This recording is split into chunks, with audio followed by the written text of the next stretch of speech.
Sham Sharadava Nalalida Loka Pranaya Karuna Gana Ganatam Sham Sharadava Nalalida Loka Pranaya Karuna Praptasya Kalyana Gunanavasya Vande Gurashi Charanarabrinda Praptasya Kalyana Gunanavasya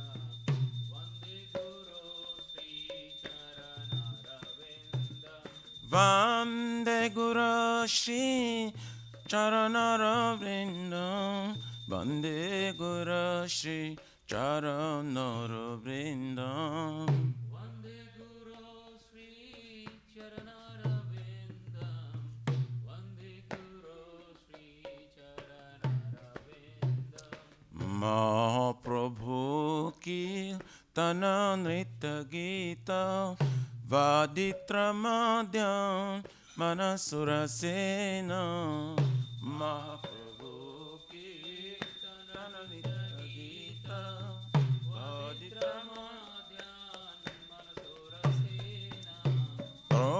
Manchakam pasru taranga bhajo Vande Gurashi Charanarabrinda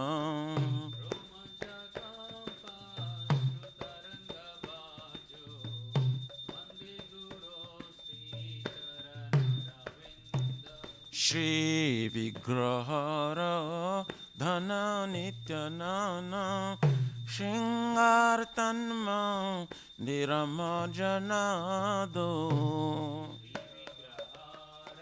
Dhana Nityanana Shingartanma Niramajanado Juktasya Bhaktamsya Niyunjatapi Vande Gurashi Charanarabrinda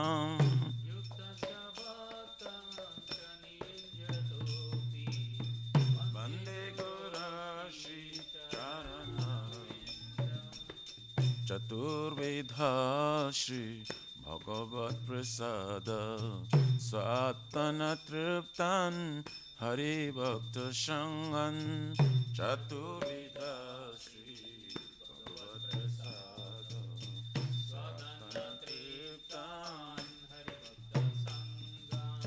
Kritvaiva tripte bhajata shadeva Vande Gurashi Charanarabrinda Tripte bhajata shadeva Vande Gurashi Charanarabrinda Shiradikama Gabayara Para Madhurya Leela Gunarupa Namna Shri Radhika Madhavayora Madhurya Leela Gunarupa Namna Pratikshana Swa Dhanalalupasya Vande Gurashi Charanarabrinda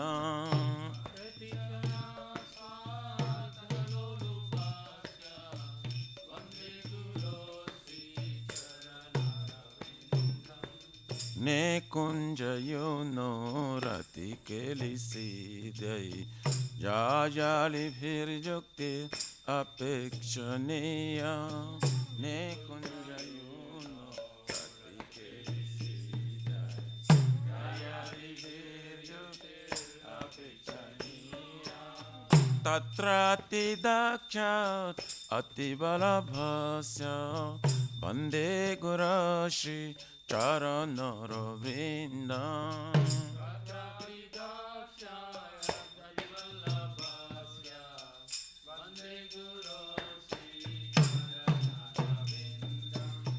Sakyardharitena Shamasta Shastrin Uktastatthava Vyataiva Sadhuvi Sakyardharitena Shamasta Shastrin Uktastatthava Kintu Prabhoja Priyaiva Tasya Vande Guru Shri Charanaro Vrindam Priyaiva Tasya Vande Guru Shri Charanaro Yasya Prasada Bhagavat Prasada Yasya prasadam nagati kutapi Yasya prasadam bhagavat prasadam Yasya prasadam nagati kutapi Jayam stuvam stasya yashastrin sandhyam Vande Guru Shri Charanaro Vrindam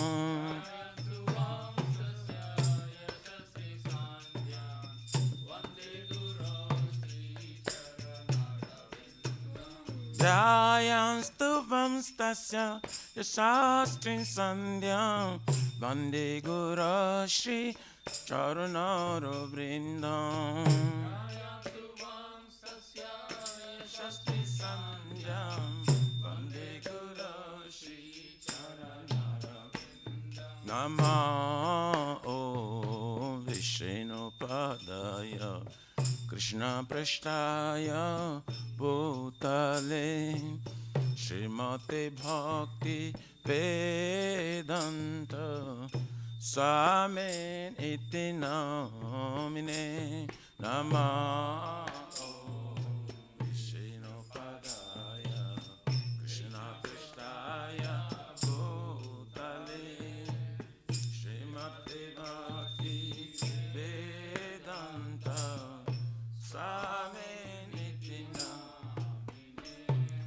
Namaste Saraswati Deve Gauravane Pracharine Nirvishesha Shonavadi Pachatya Dishata Dine Namaste Saraswati Deve Gauravane Nirvishesha Shonavadi Pachata Deshatari Jaya Shri Krishna Chaitanya Prabhu Nityananda Shri Advaita Gadadhar Shivasari Gaura Bhakta Vrinda Shri Krishna Prabhu Nityananda Shri Advaita Gadadhar Shivasari Gaur Bhakta Jaya Shri Krishna Chaitanya Prabhu Nityananda Shri Advaita Gadadhar Shivasari Gaura Bhakta Vrinda Shri Krishna Chaitanya Prabhu Nityananda Shri Advaita Gadadhar Shivasari Gaura Bhakta Vrinda Jaya Shri Krishna Chaitanya Prabhu Nityananda Shri Advaita Gadadhar Shivasari Gaura Bhakta Vrinda Shri Krishna Chaitanya Prabhu Nityananda Shri Advaita Gadadhar Shivasari Hare Krishna, Hare Krishna, Krishna Krishna, Hare Hare, Hare Rama, Hare Rama, Rama Rama, Hare Hare, Hare Krishna, Hare Krishna, Krishna Krishna, Hare Hare, Hare Rama, Hare Rama, Rama Rama, Hare Krishna, Hare Krishna, Krishna Krishna, Hare Hare, Hare Rama, Hare Rama, Rama Rama, Hare Hare, Hare Krishna, Haribo, Krishna Krishna Krishna, Hare Hare, Hare Rama, Hare Rama, Rama Rama,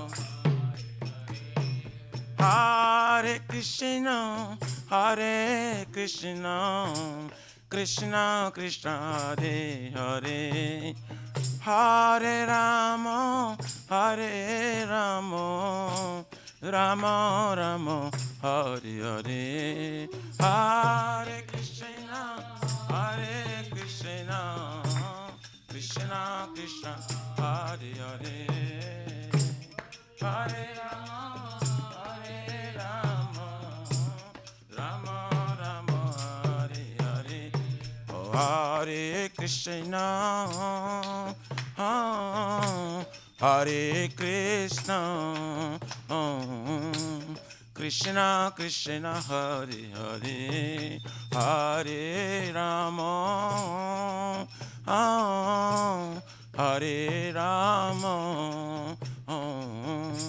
Rama Rama, Hare Hare, Hare Krishna, Hare Krishna, Krishna Krishna, Hare Hare, Hare Rama, Hare Rama, Rama Rama, Hare Hare,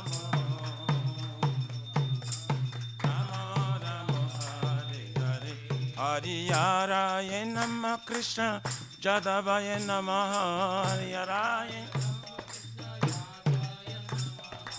Jadavaya Madhavaya Keshavaya Namaha, Hare Gopal Govindaram Shri Madhusudan, Giridhari Gopinath Madana Mohan, Shri Chaitanya Nityananda Shri Advaita Sita, Hari Guru Vaishnava Bhagavata Gita, Shri Rupa Sanatan Bhatta Raghuna, Shri Jiva Gopala Bhatta Dasaraguna, Hare Krishna, Hare Krishna, Krishna Krishna, Hare Hare, Hare Rama, Hare Rama, Rama Rama, Hare Hare, Hare Krishna, Hare Krishna, Krishna Krishna, Hare Hare, Hare Rama, Hare Rama, Rama Rama, Shri Shri Radha Nilamadhav, Radha Nilamadhav Radhe, Radha Nilamadhav, Radha Nilamadhav, Jaya Jagannatha Jaya Baladeva Jaya Subhadrama Jaya Sudarshan Chakra, Jagannatha Jaya Baladeva Jaya Sitaram Jaya Sitaram Sitaram जयो लक्ष्मण हनुमान सीताराम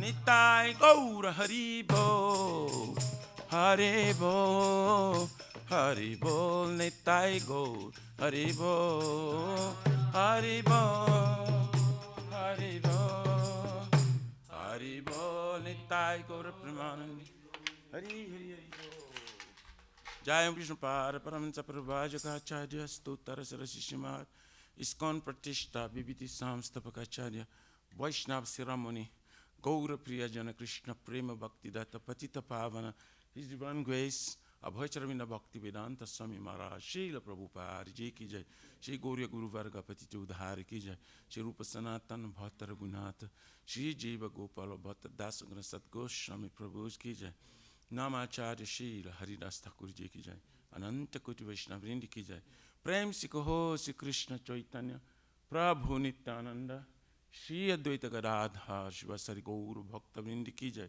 जय परम दयाल से नित्यानंद प्रभु की जय प्रेम नाम संकीर्तन के जनाक प्रेम पुरुषोत्तम श्री सच्चिदानंद स्मरण गौरंग चैतन्य महाप्रभु गौर हरि मावृणावतार की जय गोलकेर प्रमधान हरि नाम संकीर्तन जय की जय जुग धर्म हरे कृष्ण महामंत्र की जय बृहद निदांग ट्रांसलेंट बुक डिस्ट्रीब्यूशन सेवा की जय श्री श्री राधा कृष्ण गोप गोपना राधा कुंद श्याम कुंद गिरिराज गोवर्धन की जय श्री ब्रजभूमि वृंदावन मथुरधाम की जय देलोशिप श्री श्री नील माधव की जय श्री श्री मायापुर नवद्वीप एक चक्र धाम की जय परम करुण श्री श्री गौर निताय की जय श्री पुरुषोत्तम कित्र जगन्नाथ पुरी धाम की जय श्री श्री जगन्नाथ स्वामी बलदेव प्रभु सुभद्रा देवी सुदर्शन चक्र भगवान की जय भक्ति सर्व विघ्न विनाशन करुण सिंहरे भगवान की जय जगंगा माई जमुना माई की जय तुलसी महारानी वृंदी देवी भक्ति देवी की जय बोलो श्री मथुरा रानी की जय समवेत भक्त वृंद की जय निताय गौरी प्रमानंदे हरि बोल all glories to the assembly bodies all glories to the assembly bodies all glories to the assembly bodies all glories to Shri Shri Guru Shri Gauranga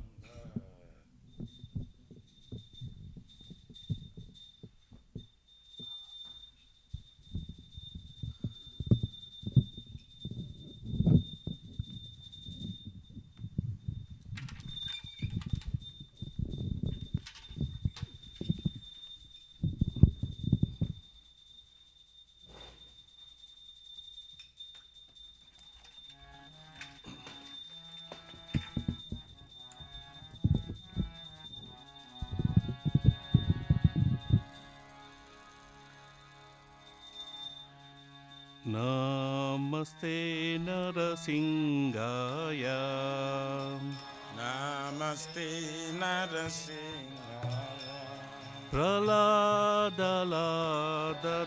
Praladadayine Praladadayine Hiranyakasipu Vakshaha Hiranyakasipu Vakshaha Shilatankanakalaye Jaya Silatankanakalaye Ito Narsimha Parato Narsimha Ito Nishinga Parato Nishinga Jato Jato Yami Tato Narsimha Jaya Jato Jato Jami Tato Nishinga Bahir Narsimho Hridaye Narsimho Baye Nishinga Hridaye Nishinga Narasimhamadim Sharanam Prapade Narasimhamadim Sharanam Prapade Tava Kara Kamalavare Nakam Adbhuta Singam Dalita Hiranyakasipu Tanubringam Kesavadrita Narahari Rupa Jaya Jagadisha Hare Jaya Jagadisha Hare Jaya Jagadisha Hare Vakara Kamala Bhare Nakam Adabhuta Shinga Dalita Hiranyakashipu Tanavringa Kesavadita Narari Rupa Jai Jagadisha Re Jai Jagadisha Re Jai Jagadisha Re Kesavadrita Narahari Rupa Jaya Jagadisha Hare Jaya Jagadisha Hare Jaya Jagadisha Hare Kesavadrita Narari Rupa Jai Jagadisha Re Jai Jagadisha Re Jai Jagadisha Re Jaya Narasimha Dev Jaya Narasimha Dev Jaya Narasimha Dev Jaya Narasimha Dev Jaya Nisingare Jaya Nisingare Nisingare Jaya Nisingare Jaya Bhakta Prahlad Jaya Bhakta Prahlad Jaya Bhakta Prahlad Jaya Bhakta Prahlad Jaya Bhakta Prahlad Bhakta Prahlad Bhakta Prahlad Jaya Prahlad Nita Gaura Hari Bol Hari Bol Hari Bol Nita Gaura Hari Bol Nitai Gaura Hari Bol Hari Bol Hari Bol Nitai Gaura Hari Bol Narasimha देव भगवान की Jai भक्त शिरोमणि प्रहलाद महाराज की Jai Srila Prabhupada की Jai Pura Pramanandi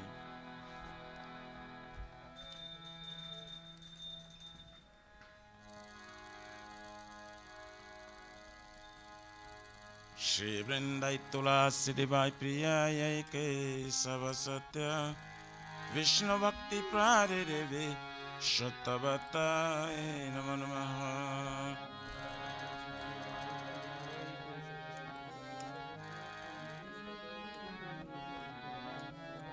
Vrindayai Tulasi Devai Priyayai Kesava Satya Vishnu Bhakti Pradidevi Shatabhatai Namo Namaha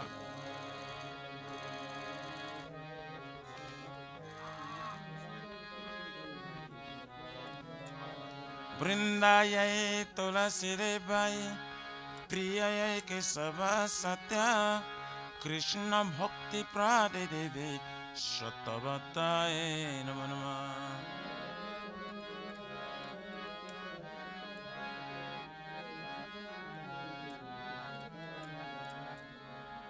Jai Shrimati Tulsi Maharani Vrindadevi Ki Jai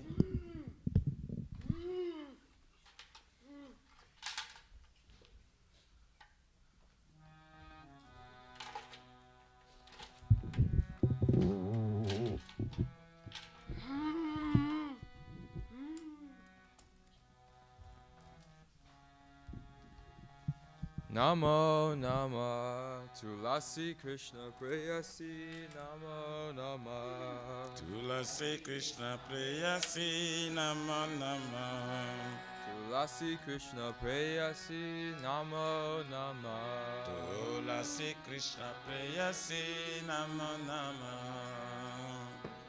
Radha Krishna Seva Prabhu Eya Vilashi Radha Krishna Seva Prabhu Eya Vilasi Radha Krishna Seva Prabhu Eya Vilashi Radha Krishna Seva Prabhu Eya Vilasi Je tomara Sharanaloy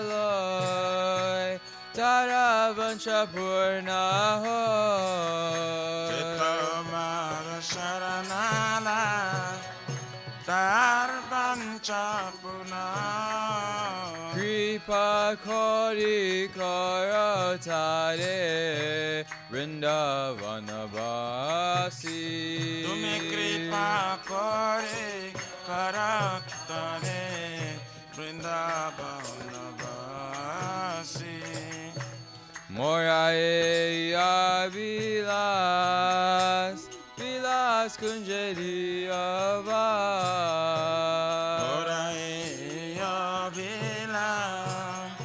Vilas Kunjediava Nayane Heri Basada Jugala Ruparashi Aminayane Vivasada Jugala Ruparasi Nayane Heri Basada Jugala Ruparashi Aminayane Vivasada Jugala Ruparasi Hey Nivedana Jara Sakira Nugata Koro Aini Vedanagara Sakira Yano Gatakara Sevadi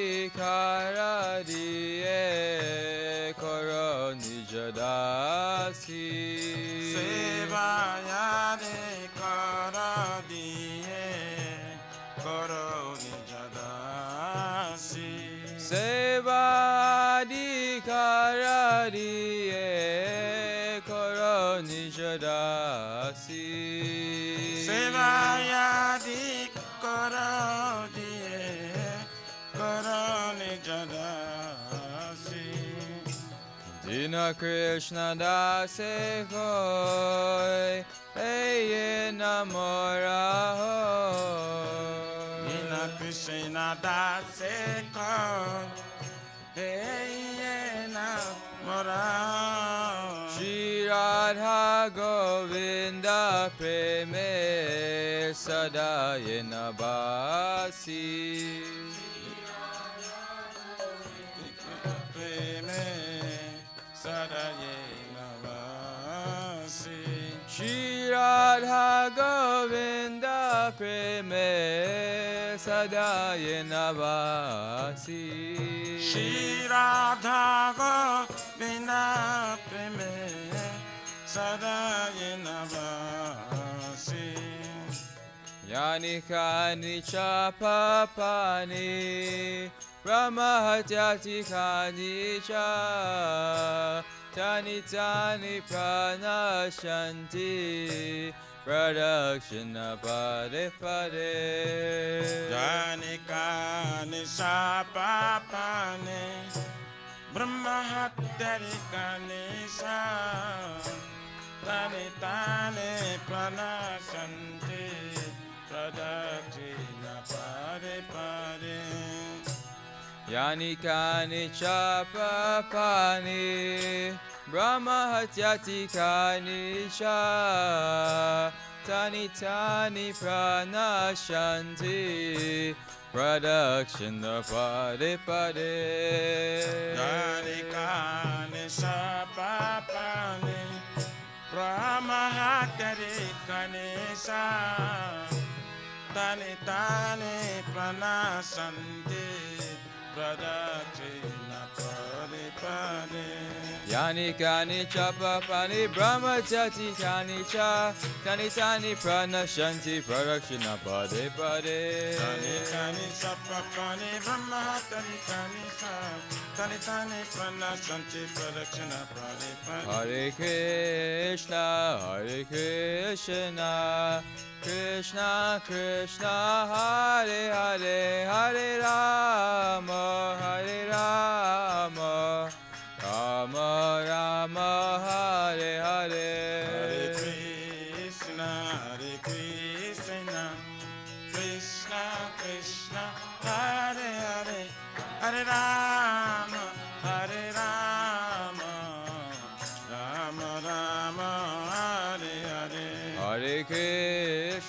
Hare Krishna, Krishna Krishna, Hare Hare, Hare Rama, Rama Rama, Hare Hare. Hare Krishna, Krishna Krishna, Hare Hare, Hare Rama, Rama Rama, Hare Hare. Hare Krishna, Krishna Krishna, Hare Hare, Hare Rama, Rama Rama, Hare Hare. Hare Krishna,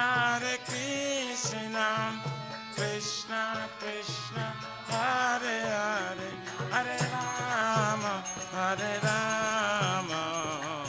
Rama Rama, Hare Hare.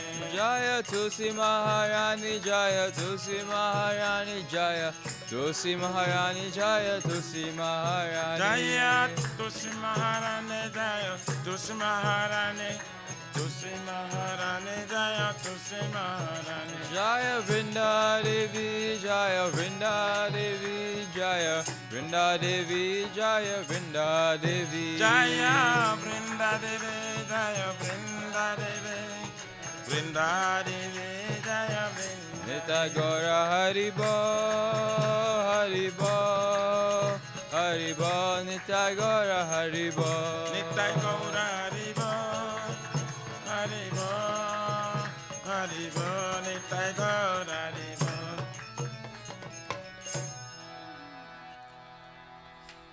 Shri Vrindayai Tulasidebai Priyayai Kesava Satya Vishnu Bhakti Pradevi Satyavatai Namo Namaha.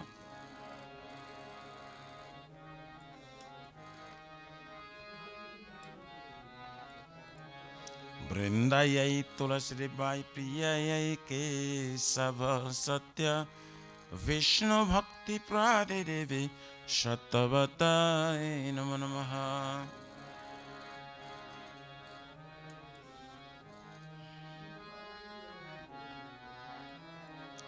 Vrindayai Tulasidebai Priyayai Kesava Satya Krishna Bhakti Pradevi Satyavatai Namo Namaha.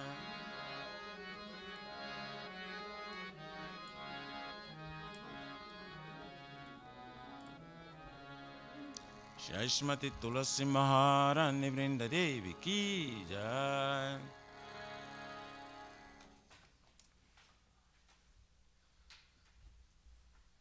O Tulasi, beloved Krishna, I bow before you again and again. My desire to obtain the service of Shri Radha and Krishna. Whoever takes shelter of you as wishes fulfilled, bestow your mercy upon him, you make him resident of Vrindavana. My desire is that you also grant me a residence in pleasure groves of Sri Vrindavan Dham. Thus, within my vision, I will always behold the beautiful pastimes of Radha and Krishna. I beg you to make me a follower of Kavitams of Raj. Please give me the privilege of devotional service and make me your own maid servant. This very fallen and lowly servant Krishna praise. May I always stream in love Shri Radha and Govind. Shri Mati Tulasi Maharani Vrinda Devi Ki Jai.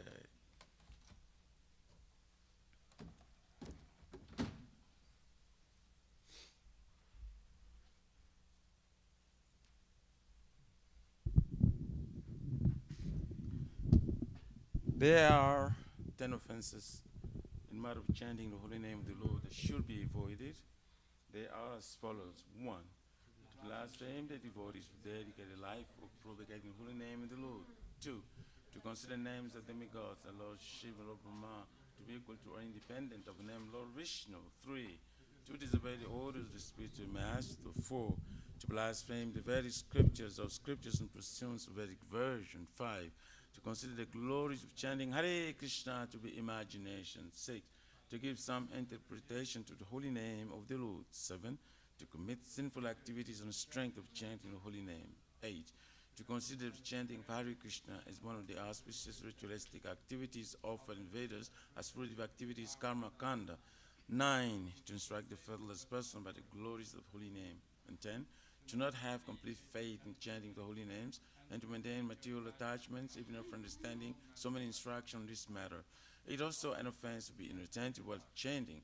Every devotee who claims to be Vaishnava must carefully guard against 10 offenses in order to quickly achieve the desired success. Krishna Prema. Now let us offer our most humble obeisances unto all the Vaishnavas, devotees of the Lord. They are just like desired trees. They can fulfill the desires of everyone, and they are full of compassion for the fallen conditioned souls. Jai Vancha Kalpatarubhascha Kripa Sindhu Vyaivacha Paritanam Pavanebhyo Vaishnavibhyo Namo Namaha. Jai Ananta Kuch Vaishnavrinda ki Jai. Shri Chaitanya Mahaprabhu Sikyastakam ki Jai.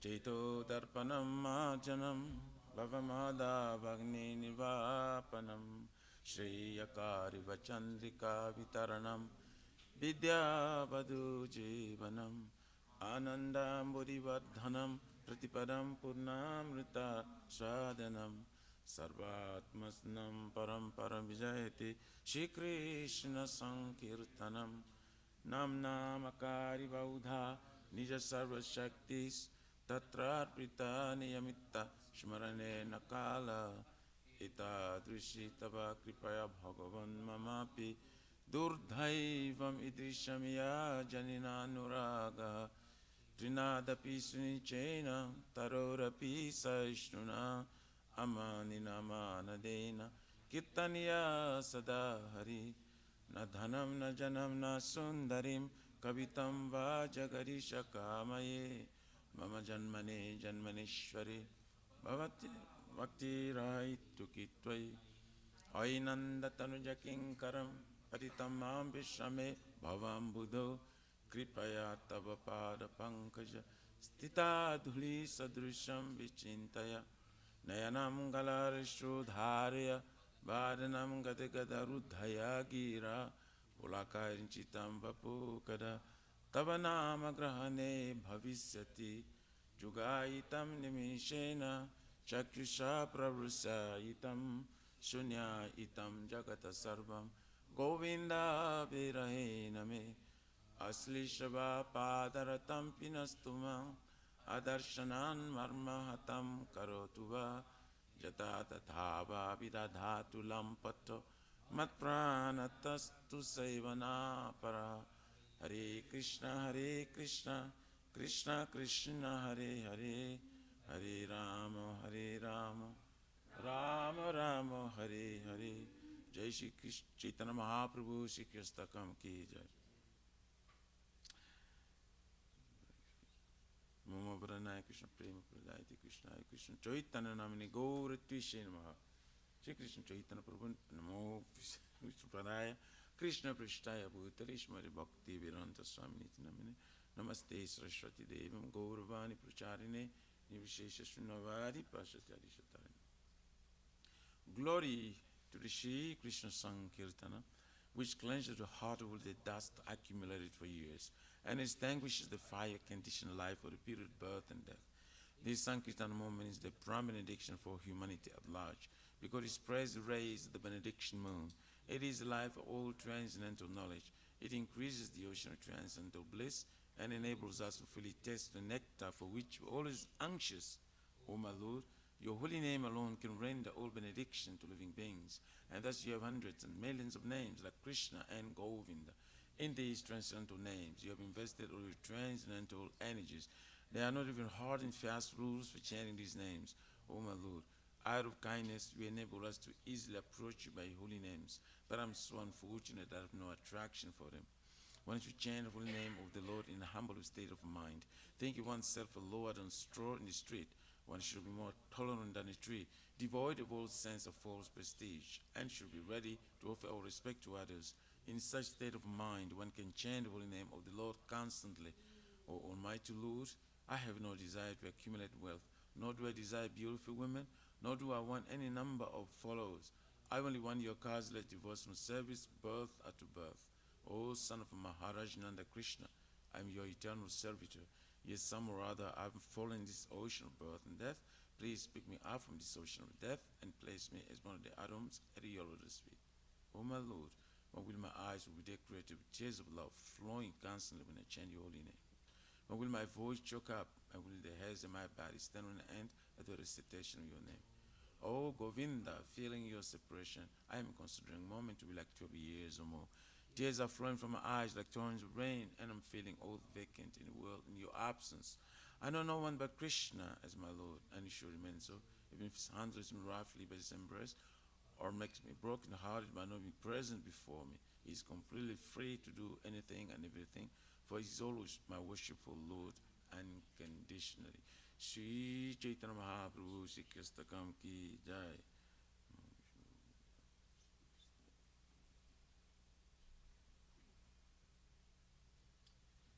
Shri Guru Vandan Mangala Charan ki jai. Om Jnana Timirandasya Jnananjana Salakaya Chakchurunmilitam Jena Tasmai Shri Gurave Namaha. Shri Chaitanya Manobhistam Stapitam Jena Bhutale Swayam Rupa Kadamayam Dadati Swapadantikam Bandeham Shri Guru Shri Jyotapadakamalam Shri Gurun Vaishnavam Cha Shri Rupam Sagrajatam Sagana Raghunatha Vintam Tam Sajivam Sadvaitam Savadutam Parijana Sahitam Krishna Chaitanya Devam Shri Radha Krishna Padan Sahagana Lalita Shri Vishakam Vitamcha Nama Om Vishnu Padaya Krishna Prestaya Bhutale Shrimati Bhakti Vedanta Swami Niti Namine Namaste Saraswati Devam Gauravani Pracharine Nivrishesha Sunavadi Patsatyadi Satarine Nama Om Vishnu Padaya Krishna Prestaya Bhutale Shrimati Bhakti Siddhanta Saraswati Iti Namine Shri Varshavana Videvi Daitaya Kripabdvaye Krishna Sambandha Vigyana Daine Prabhave Namaha Madhurjo Jala Premadhya Shri Rupanuga Bhaktida Shri Gaura Karuna Shakti Vigrahaya Namostute Namaste Gauravane Shri Murthairi Natarine Rupanuga Virudha Pusidanta Dvantaharine Namagora Kishoraya Sakchavera Gyamurtaye Vipralambhara Sambodhe Parambujayate Namaha Namo Bhakti Vinoraya Satchit Anandanamine Gaura Shakti Swarupaya Rupanuga Varayate Gaura Virbhava Bhumishvam Nirdesha Sajana Priya Vaishnava Sarva Bhuma Sri Jagannathayate Namaha Vancha Kalpatarubhyascha Kripa Sindhu Vyaivacha Paritanam Pavanebhyo Vaishnavebhyo Namo Namaha Namo Mahavaranayo Krishna Prema Pradayate Krishnayo Krishna Chaitanya Namine Gauritvishe Namaha Panchatattvamakam Krishna Bhakta Rupa Sarupakam Bhaktavataro Bhaktakyam Namami Bhakta Shaktikam He Krishna Karuna Sindhu Dinabandhu Jagatpate Gopesha Gopika Kanta Radha Kanto Namostute Jayatam Surato Pangor Mama Mandama Tirgatir Masarvasva Padambujo Radha Madanamono Divya Vindaranya Kalpadumadha Shmara Nagara Shingasanasto Shmaradha Shra Govinda Devo Prishtali Bhishevamano Shmarami Shmara Sarasarambi Vamshvato Tatastita Karshan Venu Sanar Gopir Gopinata Shriyestuna Tapta Kanchana Gorangi Radhe Vrindavanishwari Vrusabhanu Sutidevi Pranamami Hari Priye Jai Shri Krishna Chaitanya Prabhu Nityananda Shri Advaita Gadadhar Shivasari Gaura Bhaktavinda Hare Krishna Krishna Krishna Hare Hare Hare Rama Rama Rama Hare Hare Jai Shri Guru Pranam Mantra Ki Jai.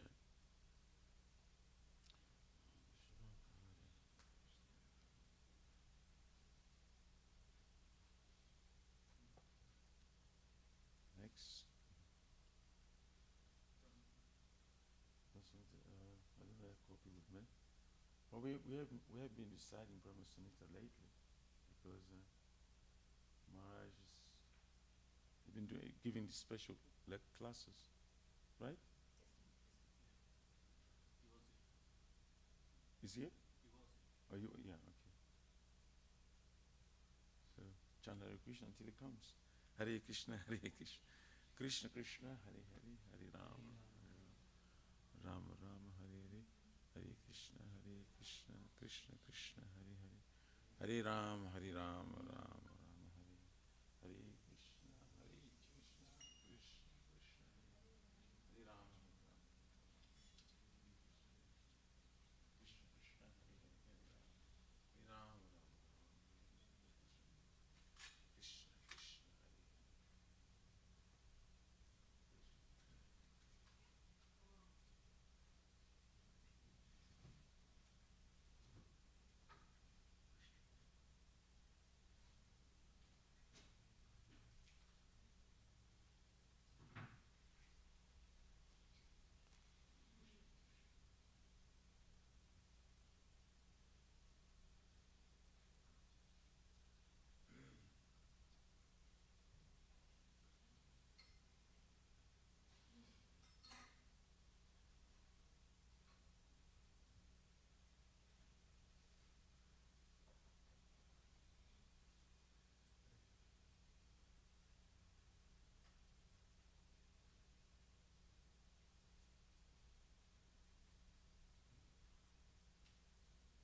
Shrimad Bhagavatam, Grantaraj Ki Jai. Om Namo Bhagavate Vasudevaya.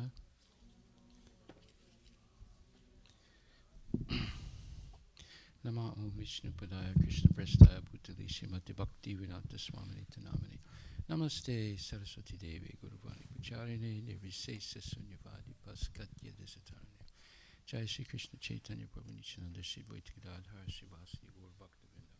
Hare Krishna, Krishna Krishna, Hare Hare, Hare Rama, Rama Rama, Hare Hare. Go to Premanandi, Hari Bol, Srila Prabhupada Ki Jai. So we're continuing on Srimad Bhagavatam, 3rd chapter, 26th verse, 26th chapter, 26th verse.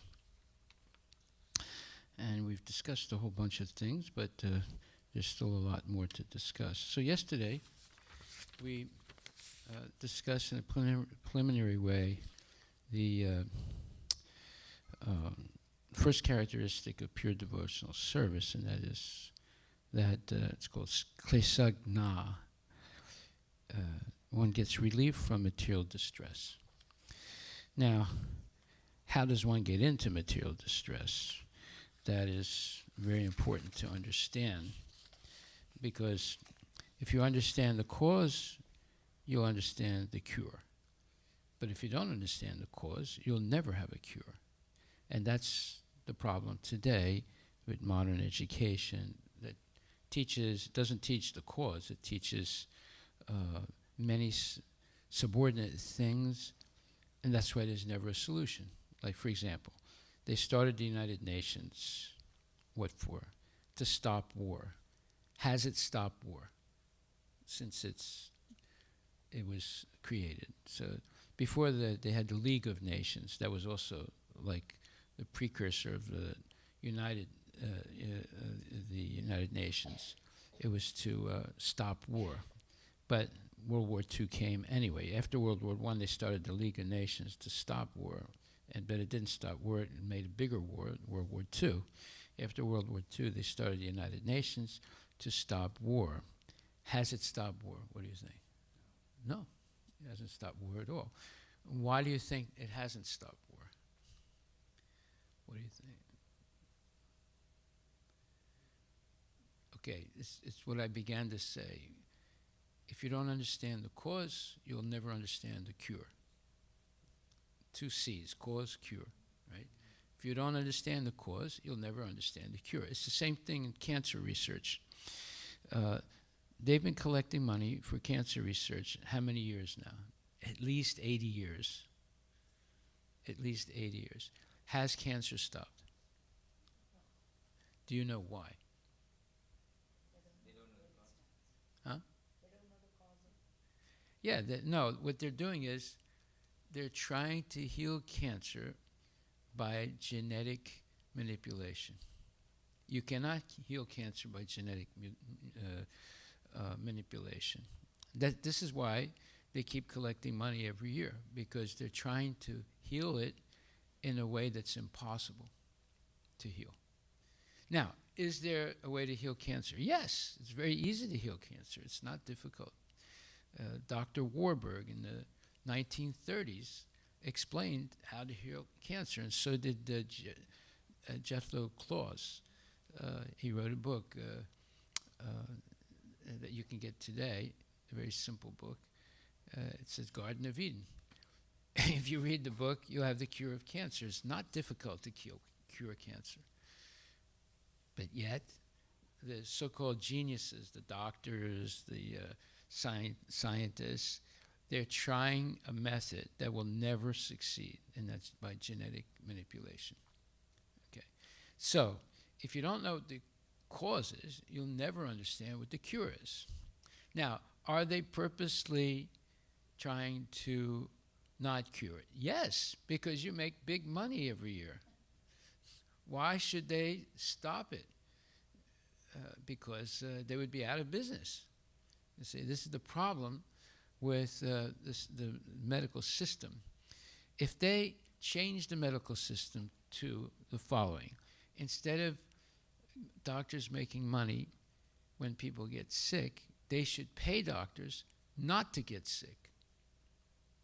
And that way, the doctors would do everything not to prevent sickness, and that's how they make their money. Right now, they only make money when you're sick, so they don't have an incentive to stop the sickness because they'll lose money. So you see how everything is backwards in Kali Yuga, and this is only one example. The other example is why they can't stop war, because they don't know what the cause of it is.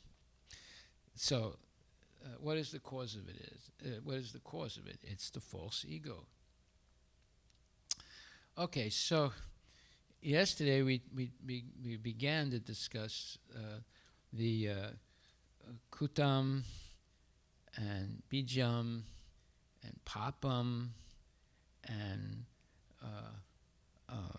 Aparabda and Parabda. So what are these things? We're going to go over it again because it's very important. That is, that the first Krishna conscious is that your suffering goes away. Now, is that true? Let me ask a few questions. Now, you've become Krishna conscious. Have you noticed anything by becoming Krishna conscious? A lot of things changed in my life. Are you still argue with your wife? I do, yes. You do? Then it hasn't changed enough then. You better start chanting more. But what has changed, though? What have you noticed that has changed? Yeah, so a lot of things like the association, the people, the activities I used to do, the eating I used to do before. The eating. Yeah. How about the sleeping? Sleeping also, yes. Yeah. Eating, sleeping, mating, and defending, right? I think all of them Are changing, yes. Okay, so yeah, you notice some changes. Are those good changes or bad changes? Do you regret becoming Krishna conscious because you had to give up some things that you liked to do before? No Maharaj. Okay, I'm glad. So you see how Krishna consciousness, becoming Krishna conscious, things change. And the number one thing that changes is that you begin to avoid suffering unnecessarily. Okay, so now, what is the cause of suffering? That's what we have to ask. Because we're saying there's relief from all kinds of suffering. So what causes the suffering? It is avidya, ignorance. That's the primary cause of suffering. Like, for example, let's say an electric plug gets burned out and stops working. And you're thinking, well, if I call the electrician, he's going to charge at least $200 or $300 to fix this plug, and that's too much money. I don't want to spend that much money. So let me see if I can do it myself. So you unscrew the plug, and now you take off the protective metal thing in front, and now you can see how wires come, and you can see something is burned, right? So then you think, well, let me unscrew the plug from the wires. Number one, ignorance. You never do that without turning off the electricity. But you're not thinking clearly because you've never done it before. You say, well, yeah, I'll just unscrew it, and I'll take it to Home Depot, show them the thing that's burned, and then get that thing, come back, and screw it in. Right? But in the process of unscrewing it, you get electric shock. That really hurts you, and all of a sudden now you're in the ER, and you have a severe electric shock burn, and you get treated, and it costs you $1,500. Then you think, my God, I should have called the electrician because that would only cost $300. And look what happened now because I didn't know what I was doing. Now it's cost me $1,500, and I burned my fingers, and I got scared. I might die. So you see how ignorance is the cause of suffering. You see. So now how do we eliminate ignorance? You come to class. That's why we're having class, to learn all these things. There are certain things you should not unscrew and think you can fix it yourself unless you actually study the issue and get some help.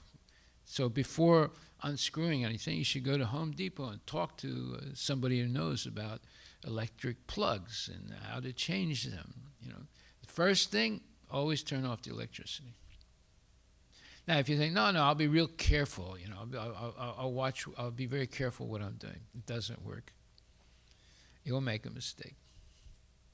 Okay, so the cause of all suffering is avidya, or ignorance. Now, when a person is ignorant, they definitely make mistakes. So, what is causing the ignorance? Let's ask that question. Well, it's previous karma. Now, you say, well, I don't remember anything previous to this life. Well, yeah, you don't, because if you did, you'd be forced to be Krishna conscious. But so that you have to make a clear choice to be Krishna conscious, you forget everything from your previous life or lives. But you have baggage from your previous life. And that baggage is in a very subtle form. You can't see it. You can't even feel it, especially in your younger age. But as you get older, you begin to feel it and you begin to see it. And what is that? It's called kutam. Kutam is the tendency or the proclivity to be attracted to sinful acts out of ignorance. So it's coming from a previous life or lifetimes.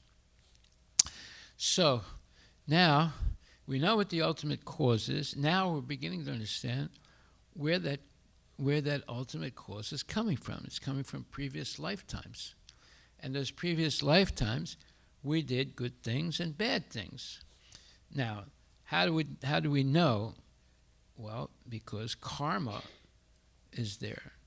What is karma? Well, you don't know what the karma is until it actually happens. But if in your early years all kinds of things happen, like you have earaches and you have colds and you have eye infections, and your parents are always taking you to the ER every time there's a little something that goes wrong, and then you're getting different types of medicines. They give you antibiotics, and because of antibiotics, you're not able to digest properly, and that causes other problems that has nothing to do with the original problem, which was the colds and the flu and the eye infections and ear infections and things like that. So we see there's a compounding of ignorance, and it just causes unnecessary suffering. And it's all coming from a previous lifetime or lifetimes of good and bad karma, and mostly bad karma. And because of the bad karma, there's a tendency, a subtle tendency, to be attracted to sinful activities in the next life. Now, that is called kutam. That's those subtle, unseen tendencies that's part of you and me, all of us. And unless we are educated very quickly from the beginning of life, we will not understand these things. And it's like going through life blindfolded. So you don't really see what's going to happen to you because you don't have knowledge. You're going to Disneyland is not going to give you knowledge. Watching Disney movies is not going to give you knowledge. Engaging in eating meat is not going to give you knowledge. Engaging in silly activities is not going to give you knowledge. So we see that most children are misled by their parents and by the school and by the culture because there's no knowledge. There's no understanding of the cause of suffering, and therefore there's no possibility of a cure of the suffering. So this is very serious. Okay, so now we see there's kutam, the unseen proclivity or tendency to be attracted to sinful acts.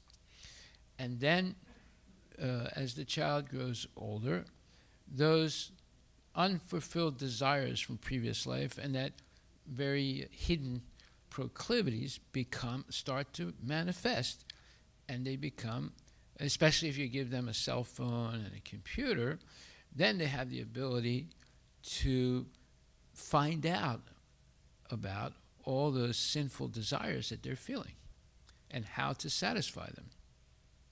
You do that by movies, reading nonsense books, hearing nonsense things in school, and then especially going on the internet and associating with nonsense people, and also nonsense people at school.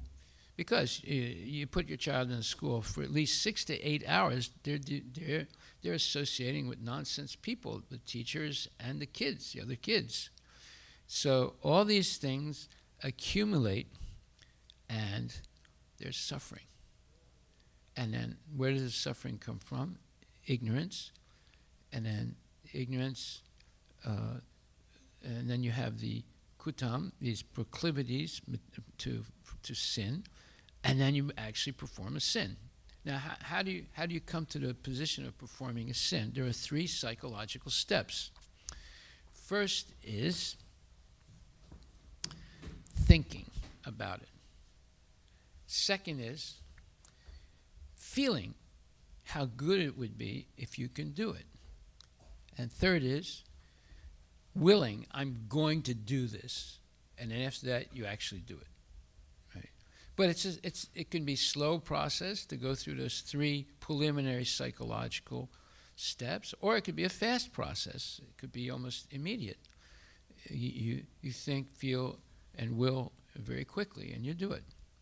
So now there is bijam, the seed of sin, and then it begins to fructify, and then there is papam. There is a sin that you've committed in this life, and the cause of it was the previous karma, and then the subtle, unseen tendency, kupam, to be attracted to sin, and then ignorance, not being educated properly when you're a kid, and then due to that, when you reach puberty, there's an awakening of these unfulfilled desires from previous life, and especially the attraction to sinful activities, right? And then you perform a sin, papam, right? So, as soon as there's papam, 2 things happen. Number one is aparabdha. There's an unseen reaction. Just like, let's say you learn to be a pickpocket. So you walk down the street, you bump into someone, and you take their wallet out, put it in your pocket, and you walk away, and now and they didn't realize what you did, you get away with it. Okay, well, that person realized that someone pickpocketed them, so they go to the police, and the police say, where did it happen? They said, well, it happened, I think it was on this street, when I went to buy something, and I had my wallet because I paid for it, and then I came out, and I was walking down the street, and then after some time I realized I didn't have my wallet, so I went back to the store, and they said, no, you didn't leave your wallet here. So it must have happened between the time I bought the product, paid for it, and I walked out on that street. So the police said, what street? First of all, what's the name of the store and the address, and what's the name of the street? So then the police go, and they force the storekeepers to give them any videos they have. They all have videos now of or CCTVs, right? In the store, and sometimes, and then the police also have these CCTVs on the streets, especially in high density places. So they take the time to look at all the different videos that they get, and they see the guy that bumped into you. And then they figure out that must be the thief. So now they have the picture of the person that stole from you. Now they have to find that person, right? And they usually do, right? So, the person that did it, they have gotten away with it, and they're very happy, and they feel very enlivened and very enthusiastic to do it some more. But then the police, after 6 months of research, they finally are convinced that we have enough evidence now to arrest that person. So they go to that person's house, they knock on the door, and the person opens the door, and they say, hi, we're the police, you're under arrest. So what? What's going on here, you know? They say, you're a thief. Say, no, I'm not. I'm not the most honest guy in the whole world. I'm not a thief. Okay, well, you can explain that to the judge. And they handcuff him, and they take him into the police station, and then he's arraigned, and he's indicted. He goes in front of the judge. The judge says, what do you plead? Are you guilty or innocent? I'm innocent, Judge. I'm innocent. Okay, well, it's going to go to trial. We'll see what the facts are. So eventually, the person is put into jail. So you see how it works. It doesn't happen overnight sometimes. Sometimes it could take years before the person is caught. And many times, like you can look up now, man kills woman, and 30 years later, due to new techniques of DNA, he was arrested, and now he's in jail. Take a look, see if you can find that. There's many examples like that, all because of DNA, what you would call it, improving the techniques of finding DNA evidence. Okay, so while the thief gets away with it, he gets emboldened and does more theft, or goes, but maybe they're real smart. So instead of doing the theft in Seattle, they start moving around. They go to Los Angeles. Then after doing theft in Los Angeles, then they go to New York. And after doing theft in New York, they go to Georgia. And that way, they think, oh, I'm smarter than everybody else. They'll never find me. Right? But no, justice, the wheel of justice goes slowly but surely. Eventually, they'll get you. Right? Because people make mistakes also. Okay, so now there's papam. And papam generates two types of aparabdha. The first type of aparabdha is basically there's an unmanifest reaction, but then it quickly becomes manifest in direct physical or emotional suffering. And with consequences, you could be put in jail, etc.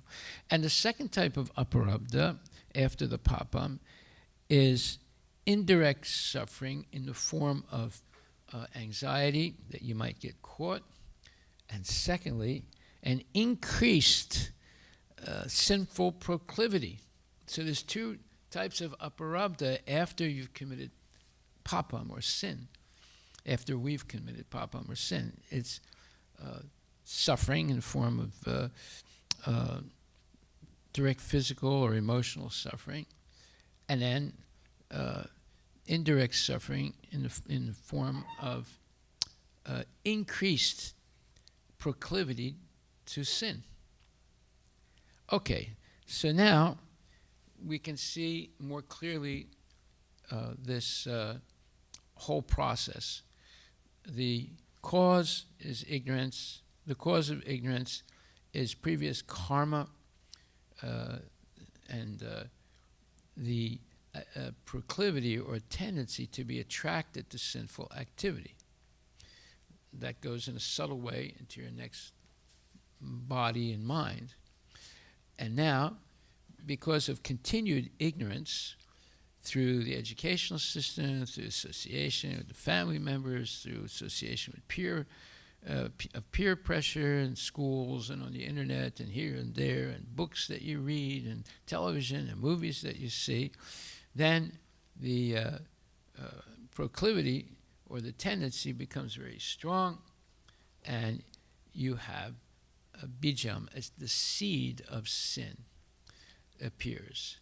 And then when that seed sprouts, then you go through the psychological steps of thinking, feeling, and willing, and you become determined to commit a sin, and you actually commit it. And now there are two types of aparabdha.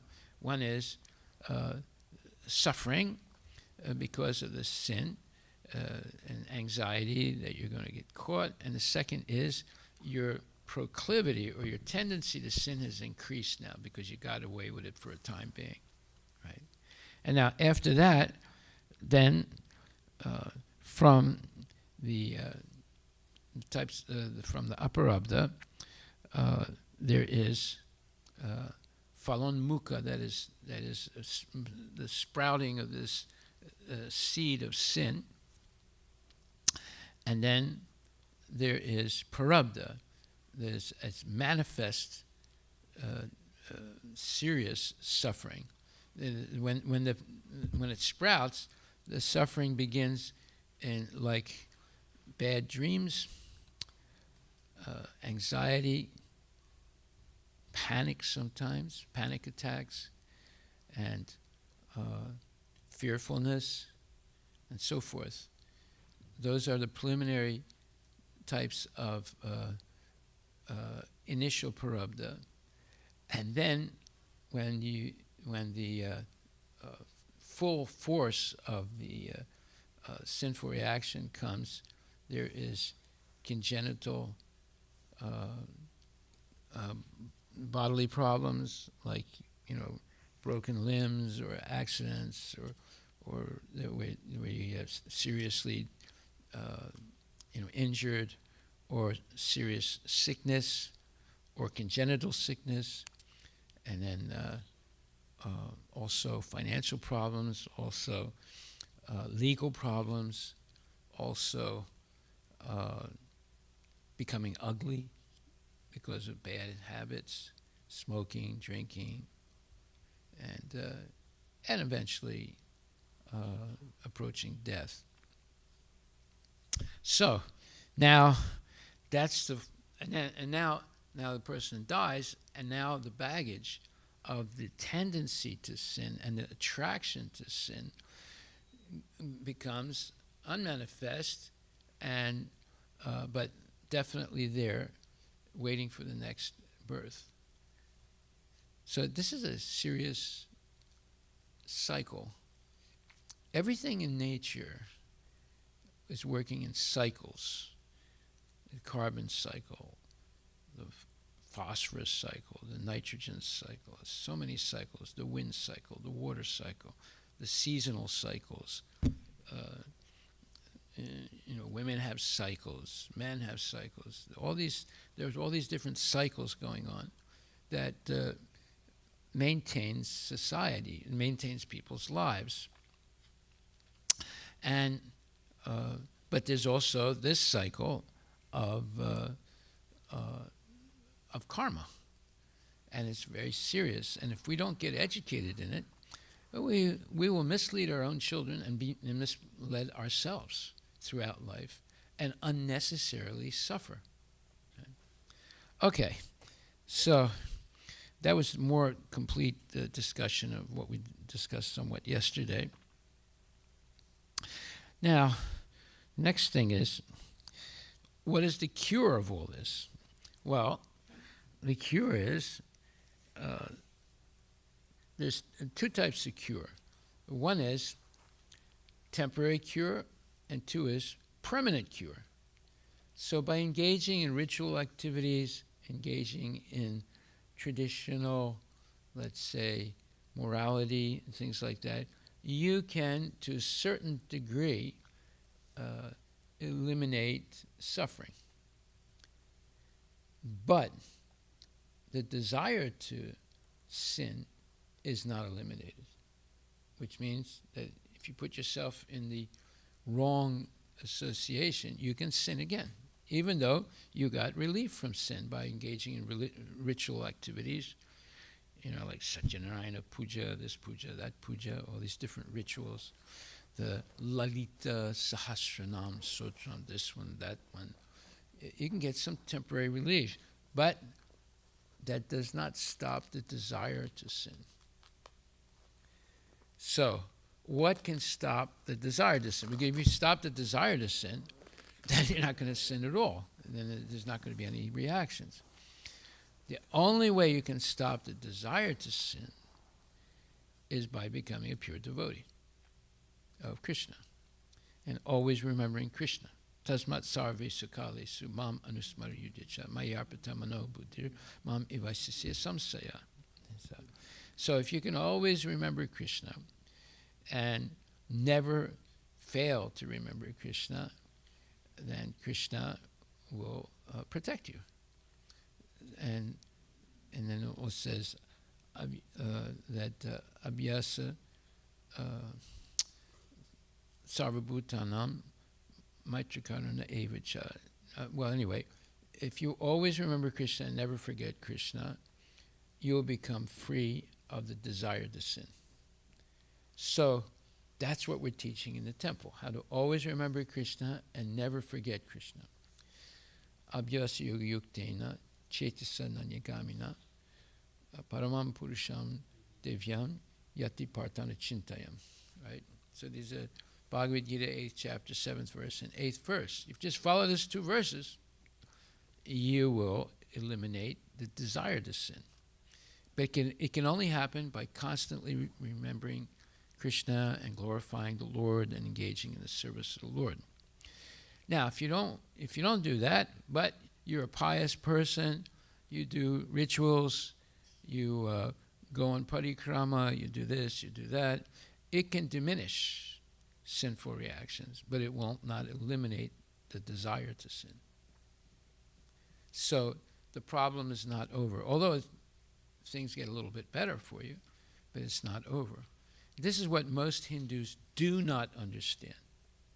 They understand rituals and things like that, and parikrama and charity and feeding homeless people and this thing and that thing. All those are social welfare programs, right?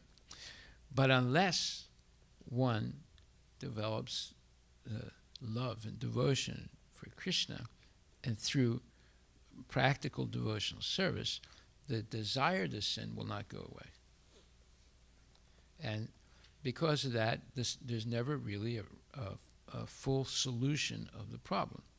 Because unless you understand the cause, you'll never understand the cure. The cause is forgetfulness of Krishna. That's why we're suffering. And the remedy of that is constantly remembering Krishna. Okay, so let's look a little bit more about this remembering Krishna, because it's a big subject. It's the solution to all problems of life. So it says, he who meditates on me, Krishna speaking to Arjuna, as the Supreme Personality of Godhead, the mind constantly engaged in remembering me, undeviated from the path, he, O Arjuna, is sure to reach me. And Prabhupada says in the purport, this is 8.8, in this verse, Lord Krishna stresses the importance of remembering him. One's memory of Krishna is revived by chanting the Mahamantra, Hare Krishna, Krishna Krishna, Hare Hare, Hare Rama, Rama Rama, Hare Hare. By the practice of chanting and hearing the sound vibration of the Supreme Lord, one's ear, tongue, and mind are engaged. This mystic meditation is very easy to practice, and it helps one attain the Supreme Lord. Purusham means enjoyer.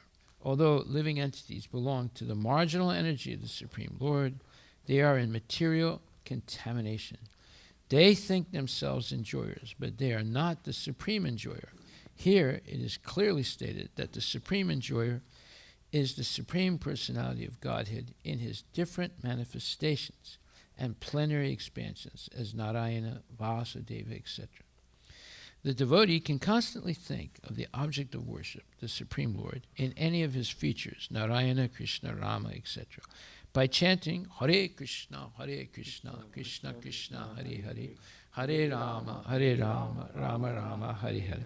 This practice will purify him, and at the end of his life, due to his constant chanting, he will be transferred to the kingdom of God. Yoga practice is meditation on the supersoul within.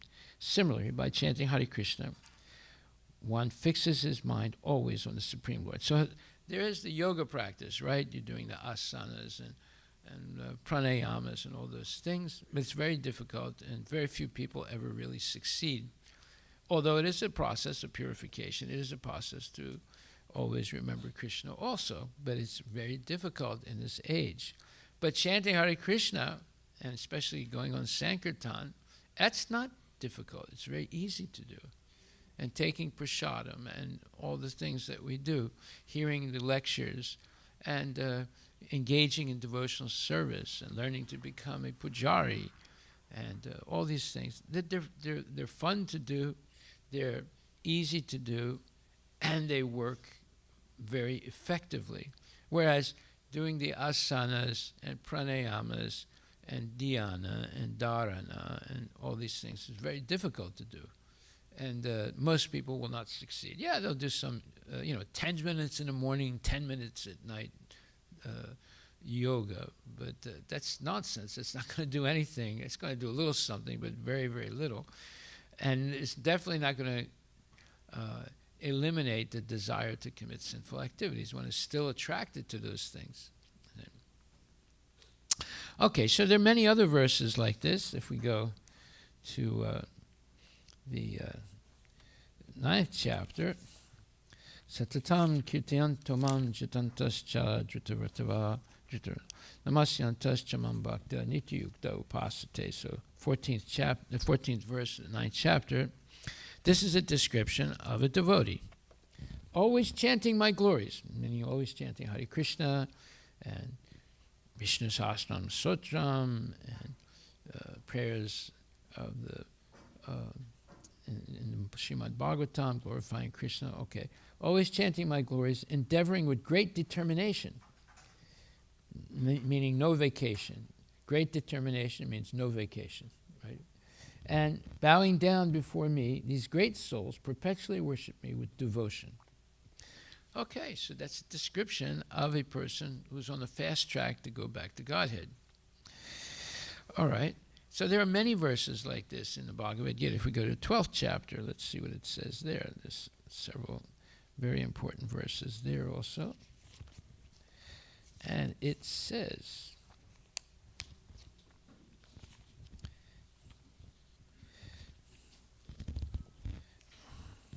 Yetu sarvani karmani mai sanyasa matpara ananya deva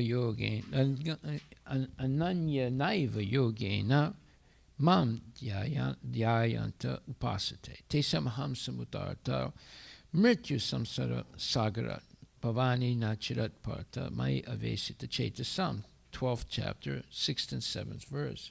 But those who worship me, giving up all their activities unto me, and being devoted to me without deviation, engaged in devotional service and always meditating upon me, have fixed their minds upon me, O son of Preeta. For them, I am the swift deliverer from the ocean of birth and death. So I say everything is, as they say in English, predicated on, look that word up, predicated on remembrance of Krishna, constant remembrance of Krishna. So if we constantly remember Krishna, then we constantly remember also how to please Krishna by giving up certain things and doing certain things. So those are the yamas and niyamas, giving up meat eating, gambling, illicit sex, intoxication, and engaging in chanting Hare Krishna, hearing lectures of Bhagavad Gita, Srimad Bhagavatam, eating only prasadam, and coming to the temple and associating with devotees and doing devotional service, as well as going out on Sankirtan, etc. So, the don'ts and the do's, or the yamas and the niyamas. So it's actually made very easy if we just follow these simple things. Now, if you want a lot more detail, a lot more complication, yeah, it's there also. You can learn so many other things. But if you just follow these simple things, it's easy to be liberated from the cycle of birth and death. If you want to follow all the complicated things, you will never succeed, and you'll get tired of it very quickly, because it's not only boring, but it's arduous. It's hard to do, all these things that were traditional in the Varnashram system. However, the core of these complicated things is what Lord Chaitanya taught 500 years ago. That is, associate with devotees, chant Hare Krishna, eat prasadam, go on Sankirtan, listen regularly every day to classes, Bhagavad Gita and Srimad Bhagavatam. This was, and then engage in deity worship. So this was Lord Chaitanya's 5 points how you can easily go back to Godhead. Like I said, if you want a lot more complicated things, yeah, you can try and follow the original Varnashram Dharma system, which is almost impossible to do in Kali Yuga. Right? Okay, so then to go further, what time is it now? Huh? Okay. All right, now, Yaschindra Gopam Atavendra Hosvakarama Bandhan Rupa Falabhajanamatanoti Karmani Nirdhati Kintu Chabakti Bhajam Govindam Adi Purisham Tamaham Bhajami. This is Brahma Samhita, 5th chapter and 54th verse. What does it say? It says, I adore the primeval Lord Govinda, who burns up to their roots all fruitive activities of those who are imbued with devotion. What was that word I asked you to look up? Yeah, what does it mean? Predicated, it's a verb. State. Predicate, not predicate, but predicated. Yeah, predicated. I searched for predicated. It says the past tense, right? And then predicate meaning is state, affirm, or assert about the subject of a sentence or Okay, I didn't an understand argument. what you said. Say it again slowly. Yep. State or affirm, State or a form. affirm, yeah, or assert, Or a what? assert Okay. Or assert. Okay. about the subject of a sentence or an argument of a proposition. Of a proposition. Proposition. Okay. So when we say that, okay, we could say everything is predicated on the fact that we should remember Krishna. So it's an assertion. It's a positive statement that if you remember Krishna always, you're going to be liberated from the cycle of birth and death. So predicated means it's a very powerful assertion that this is what you have to do. This is the real thing you have to do to solve your problem, right? So it's very few people use the word predicated. They usually use it in like college and amongst people that know the English language really well. But it's a very powerful assertion. You must do this. This is the way. This is the solution to your problem. Right? Okay, so now this verse, 5th chapter, Brahma Samhita, 54th verse, says, I adore the primeval Lord Govinda, who burns up to their roots all fruitive activities of those who are imbued. Imbued means you're beautiful. Something enters into you, or surrounds you, and it gives you energy or some kind of what you would call Shakti. Right. So look that word up. IMBURED. BUED. IMBUED. Imbued. Yes. What does that mean? Inspire or permeate with a Permeated with a feeling or quality. a feeling or quality, right? Yep. Yeah. In other words, you get the Shakti of power to do something, right? So, who are imbued with devotion and impartially ordains for each. Impartially means no one is excluded from this process of being imbued with devotion, and impartially ordains for each the due enjoyment of the fruits of one's activities. Of all those who walk in the path of work in accordance with the chain of their previous performed works, no less in the case of the tiny insect that bears the name of Indragopa than in that of Indra, king of the Devas. So in other words, what is this saying in big words, but now in simple words?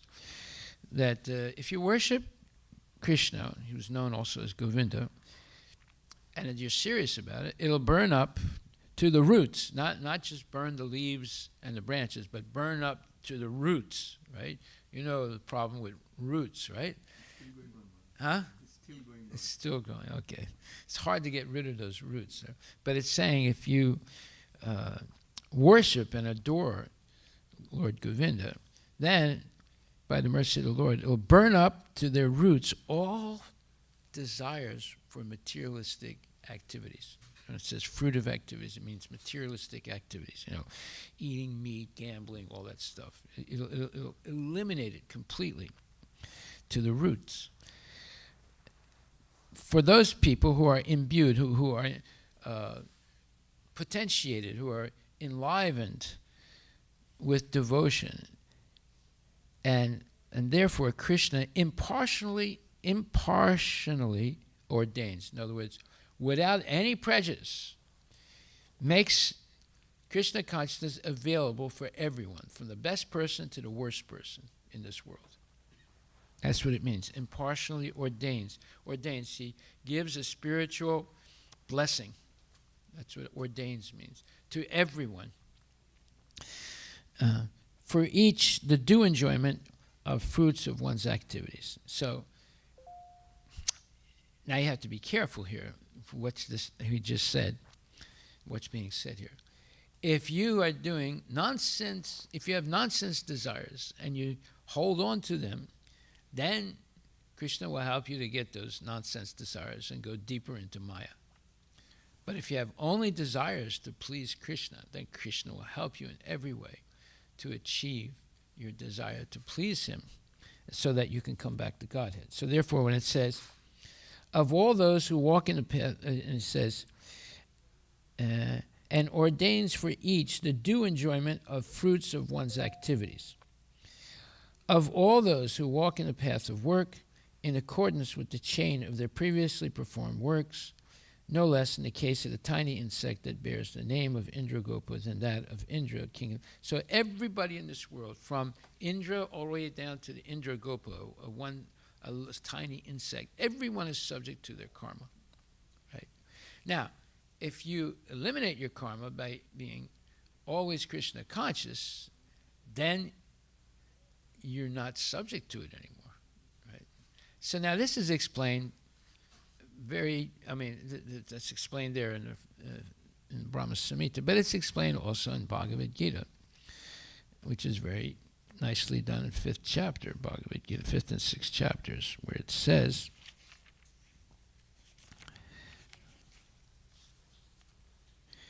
it says, 5th chapter, 22nd verse. Let's see what it says.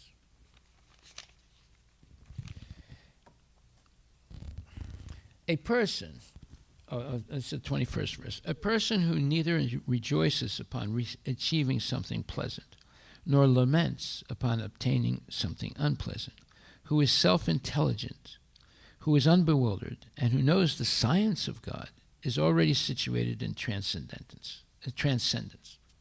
In the purport, Prabhupada says, the symptoms of the self-realized person are given herein. The first symptom is that he is not illusioned by the false identification of the body with his true self as the soul. He knows perfectly well that he is not this body, but is the fragmental portion of the Supreme Personality of Godhead. Okay. Now, fragmental portion, that's one way of saying that one is part and parcel of Krishna. Another way of saying the same thing is fragmental portion of God. Now, what does that mean? When we've explained before, part and parcel. Part means you're actually part of God. But parcel means, but even though you're part of God, you retain individuality. And Krishna maintains his individuality also. So you have this very strange thing to conceive. We're not only part of God, which means we're connected to God eternally, but we're also a parcel of God, which means that we're an individual, and our individuality is never lost, as is also Krishna's individuality. So you have one individual, that's Krishna, and then you have unlimited individuals, which are the jivas. But the jivas are always connected to Krishna. They can never be unconnected from Krishna, except by forgetfulness. But that doesn't mean they're unconnected. They're still connected. They just forgot they are. And they also have individuality that'll never be destroyed. Now, the Mayavadis say you have to destroy that individuality to become God by merging into the Brahmajyoti. But that is not true. You can do it partially for a short period of time, but you'll fall down. So, therefore, this is a difference between Mayavad philosophy and Krishna consciousness. We recognize that we are part and parcel. We are part of Krishna. We'll never be separated. But we also have individuality, an individual soul that's eternal.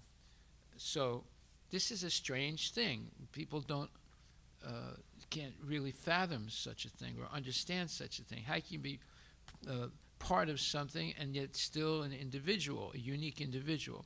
And you're part of what? You're part of another unique individual who is one, and you're a part of an infinite number of individuals who are also connected to this one individual or Krishna. So this is called Achintya Beda Abeda Tattva. That means simultaneous and inconceivably one and different. That is the truth about who we are. Okay, and then again, it says in the 7th chapter, let's see what it says here. Let's go to the 9th chapter. Let's see what it says. Yeah, Krishna says,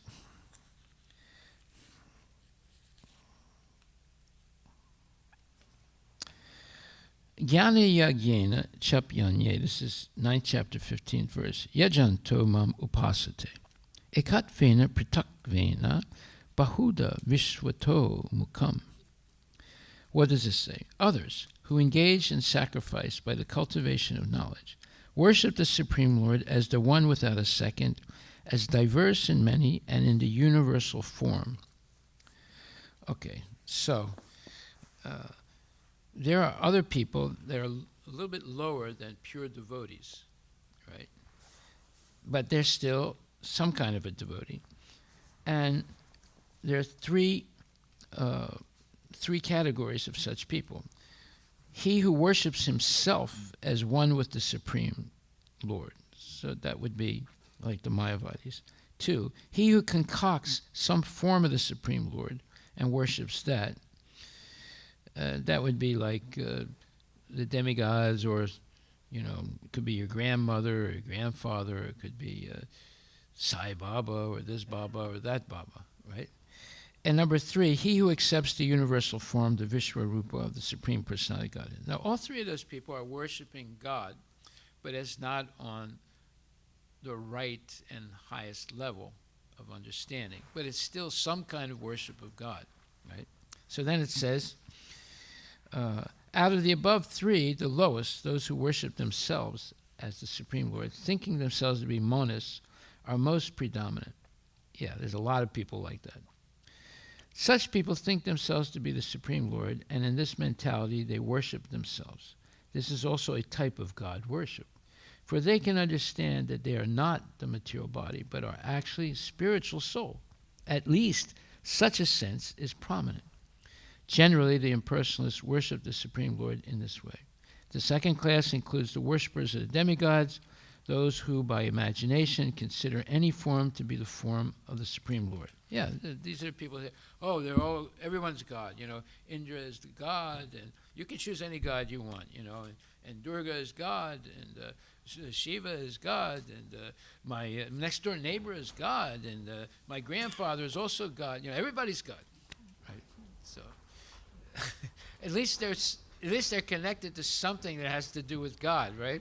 But it's on a very low level. And then next is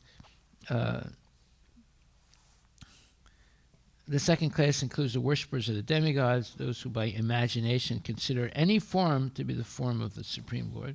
And the third class includes those who cannot conceive of anything beyond the manifestation of this material universe. That's like the American Indians. They worship the energy of the Lord in the form of an eagle that's a very powerful bird, or a whale that's a very powerful living entity. So they have this, you could call it a cosmic view of anything that exhibits extraordinary energy as being God. Right? So if you ever see the totem poles made by Indians in Washington State, you know, they have these,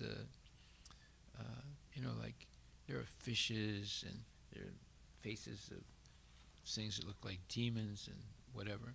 So these are the different manifestations of extreme energy, like the eagle, like the whale, like the bear. So they have the faces of all these things on the totem pole, and they're worshiping basically the material energy in the form of a bear or an eagle or a whale or a serpent, whatever. Have you ever seen these totem poles? Did you know what they're it's an expression of their religion, right? And anytime they worship things that are very powerful, the lion, the tiger, different animals or different things like that. So that's like worshiping the Virat Rupa. The Virat Rupa contains all these things, and it is the sum total of all material energy. Okay, but now, a little bit later on, it says, a second.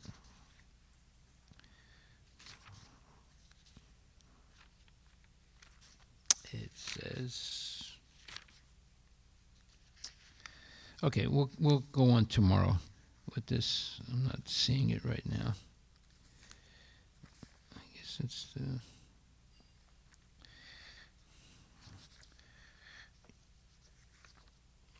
Okay, are there any questions?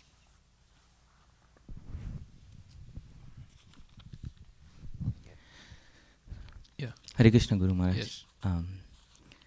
So we learned that basically the desire is kind of one of the cause of sins, right? You have what? The desire, Yes, of? yeah, translate into Of what? sin or something we're doing wrong thing or something. Seeing. Okay, go ahead. Sin, yeah, right? So my question is like for soul, the soul is pure. Yes. So what makes it to have that desire? But for example, if he is in the right association with the good souls in the spiritual world, and on the top of all this, he is in association with Krishna. So what makes soul to have that desire? So for example, I give you some mundane example, like I have phone. What? I can give example, like I have phone kept in nice cupboard or something. Yeah. Unless I throw it in a mud, it's not going to get dirty. So what makes soul dirty? Like which throws him to the material world? Bad association. No, but we are in a good association, right? What? In the super. No, look, I've asked you before. Write down on a piece of paper who you're associating with during the day. And if it's more with materialistic people, then it's not surprising that you become bewildered about Krishna consciousness. So, who is your daughter associating with most of the day? I mean, your older daughter. Yeah. The devotee kids and all. Really?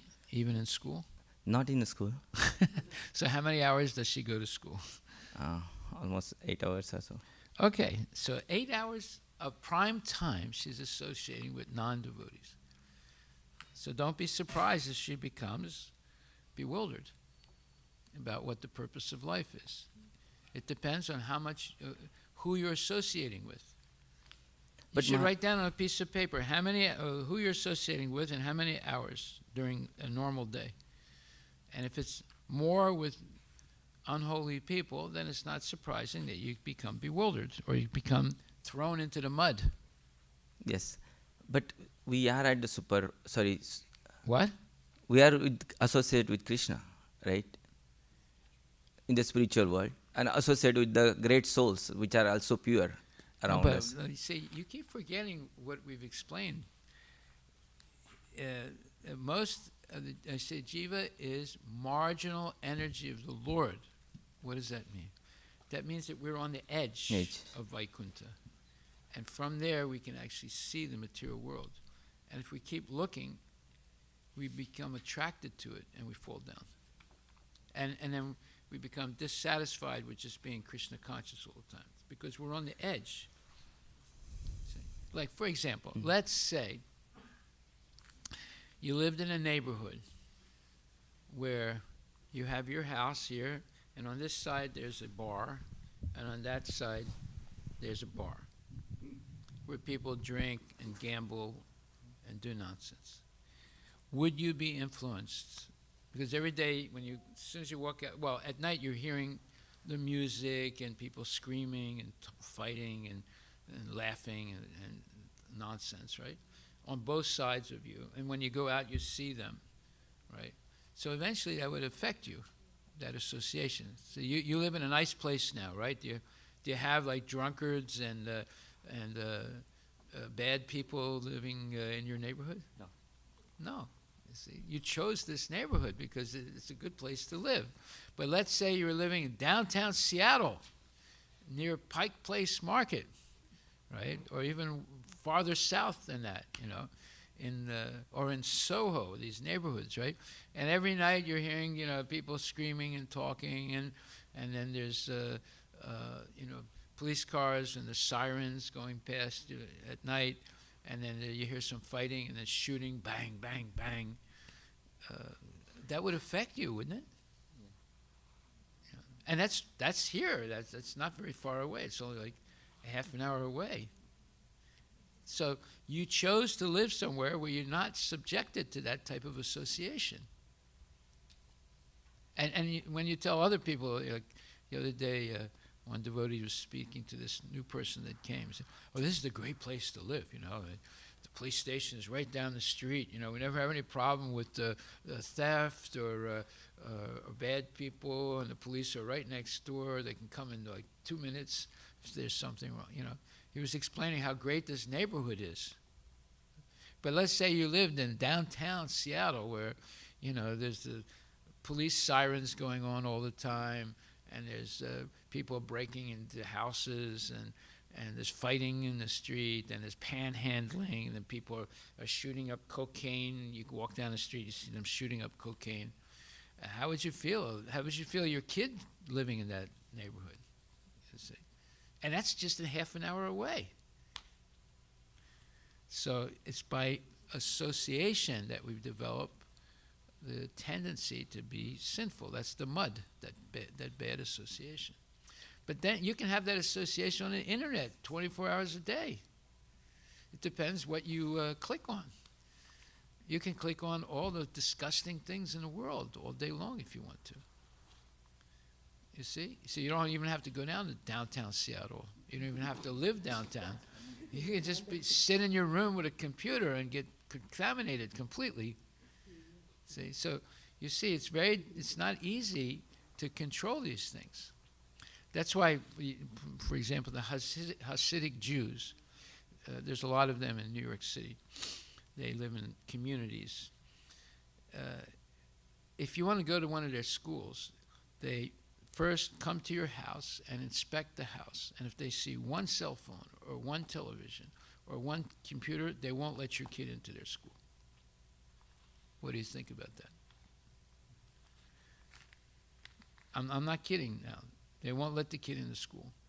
If there's even one cell phone or one computer or one television or one even radio in the house, because those are weapons of mass distraction. You understand? So, we don't do that, right? But they do it. They're very strict about that. They don't want anybody coming into their school that's contaminated. And they insist that the family must get rid of those things, otherwise they won't let the kid in the school. They can't have it in the house. So, I think it's a good thing to do that. But, everyone would argue, "Oh, no, how's my kid going to become an IT guy if we don't have a computer?"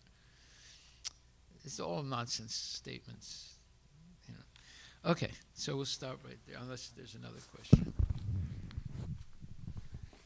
Maharaj, we went through this verse, like Canto 3, Chapter 7, 11th verse, where as the moon reflected and water appears to the seer to tremble due to being association with the quality of the water. So the self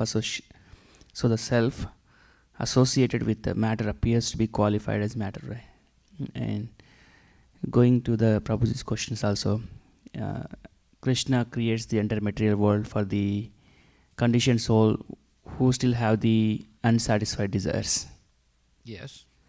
So we are trying to understand the initial that's desire. almost everybody.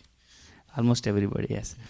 For material world, definitely we are still in the conditioned state. That's why we are here. But the initial desire, where did it start? Well, Do no, we have the any initial reference? desire is from your previous life. Don't you understand? That's called kutam. It's the proclivity or tendency to be attracted to sense gratification, to attracted to sinful activities. It's coming from your previous life. So the initial desire for this life coming from previous life. If you go back, and keep it's going back. compounded by ignorance through education, through family association, through associating with bad people. It's compounded by ignorance. So that's for this life, right, Maharaj? Huh?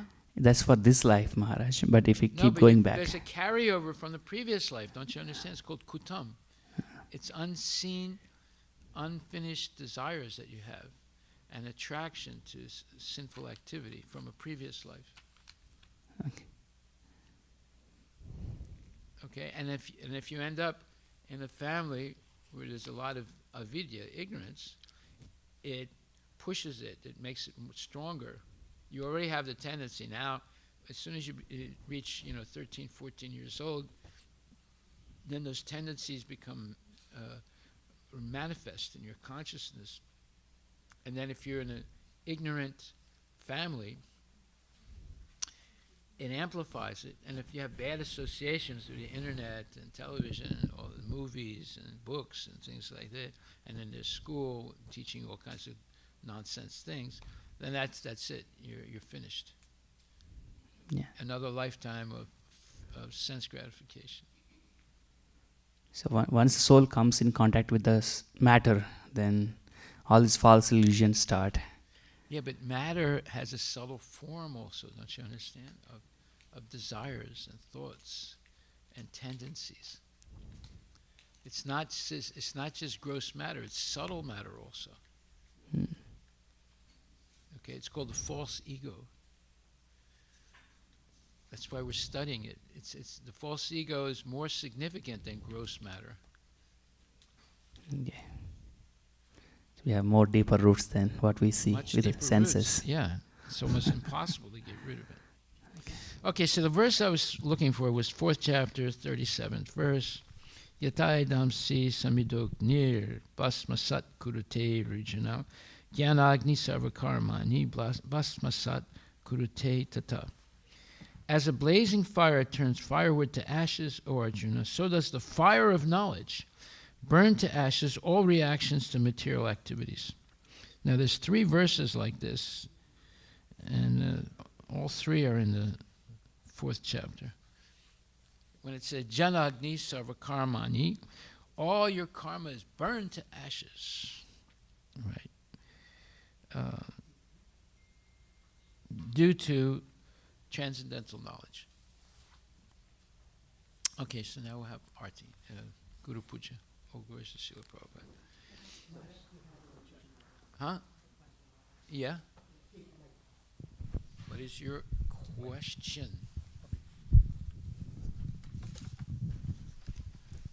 Hare Krishna Maharaj. So did we choose to live at the border? Like you were referring to No, because we are marginal energies of the Lord. So that means we're on the margin. Mhm. One side is Vaikuntha, other side is the material world. So we can actually, if we go too close to the edge, we can actually see the material world. Right? We're not in it yet, but we're very close to it. So if there's something that catches our attention, just like, you're walking down the street and somebody comes by with a, what's the name of that new electric, Winter, is it? Is it called Winter? The new material, the new expensive electric car. Polestar? Huh? What? What? What? What? There's a Mercedes EQ8. No. Look up Winter.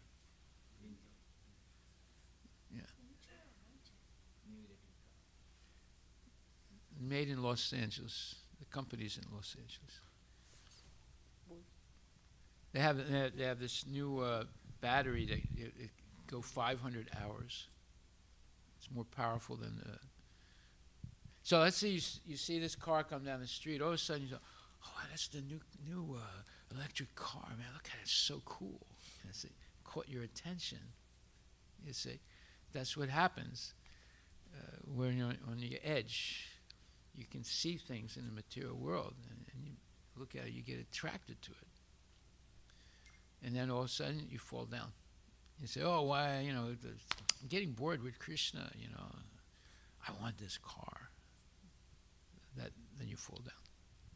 Does it say anything? You see it? Lucid. Huh? Lucid. Lucid? Is it lucid? Yeah, lucid. Okay. And how much is it? I want to buy one. No, I don't. $70,000-$80,000. How much? No, it's more expensive. But it's very expensive. It's like $150,000 or $180,000, something like that. I know somebody who has that car. Maharaj, it's showing as monthly EMI. 154K. Yeah, I told you. Yeah, 154K. It starts at that price. Yeah, it's a starting price is that. Yeah. Different models. It can keep going up. And then it will go to the 200K and Yeah. 180K. Yeah, it's more expensive than the Tesla. You want to buy one now? So I'm saying, if you see this car come down the street and you look at, oh wow, and, you know, it catches your attention, right? And then you start desiring. See, there's thinking, feeling, and willing. These are the 3 steps before action. Yeah.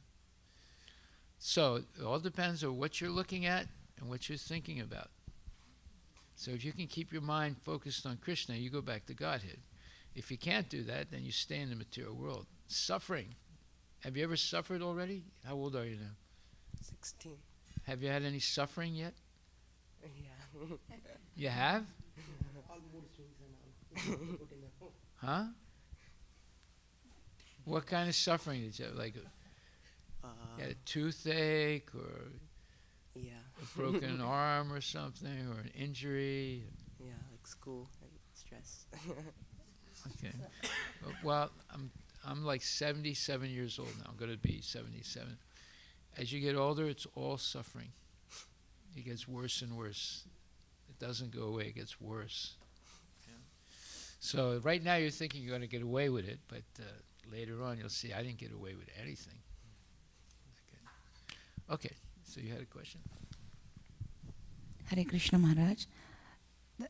People kind of know about the karma philosophy that whatever you do will come back. But with even knowing that, as we discussed, it's not immediate most of the time.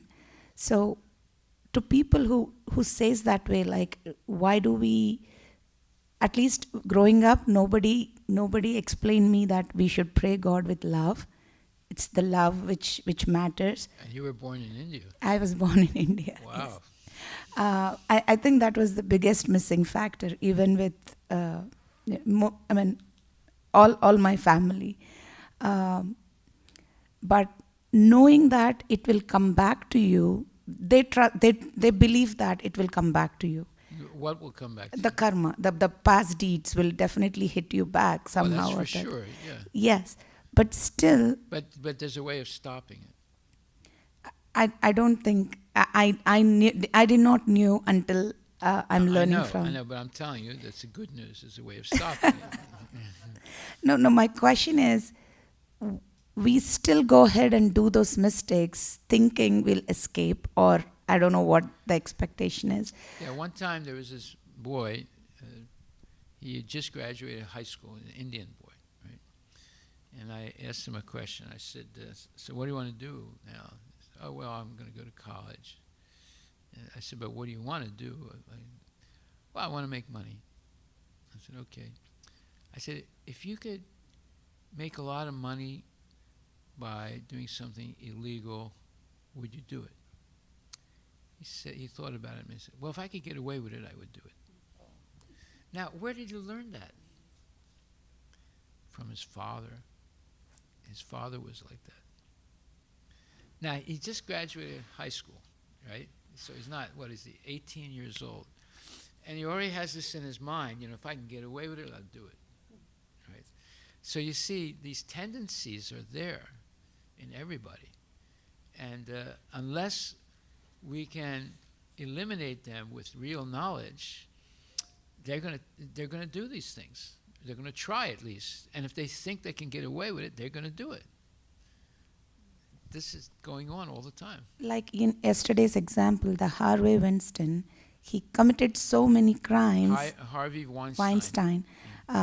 He committed so many crimes, and after 26 years, he got his first trial, and he's not. He's going to spend the rest of his life in jail. Right, but he's 70 at this point. I mean, he's not going to get out. No. The question is, like, how do we understand when somebody's like the person who suffered because of him, No,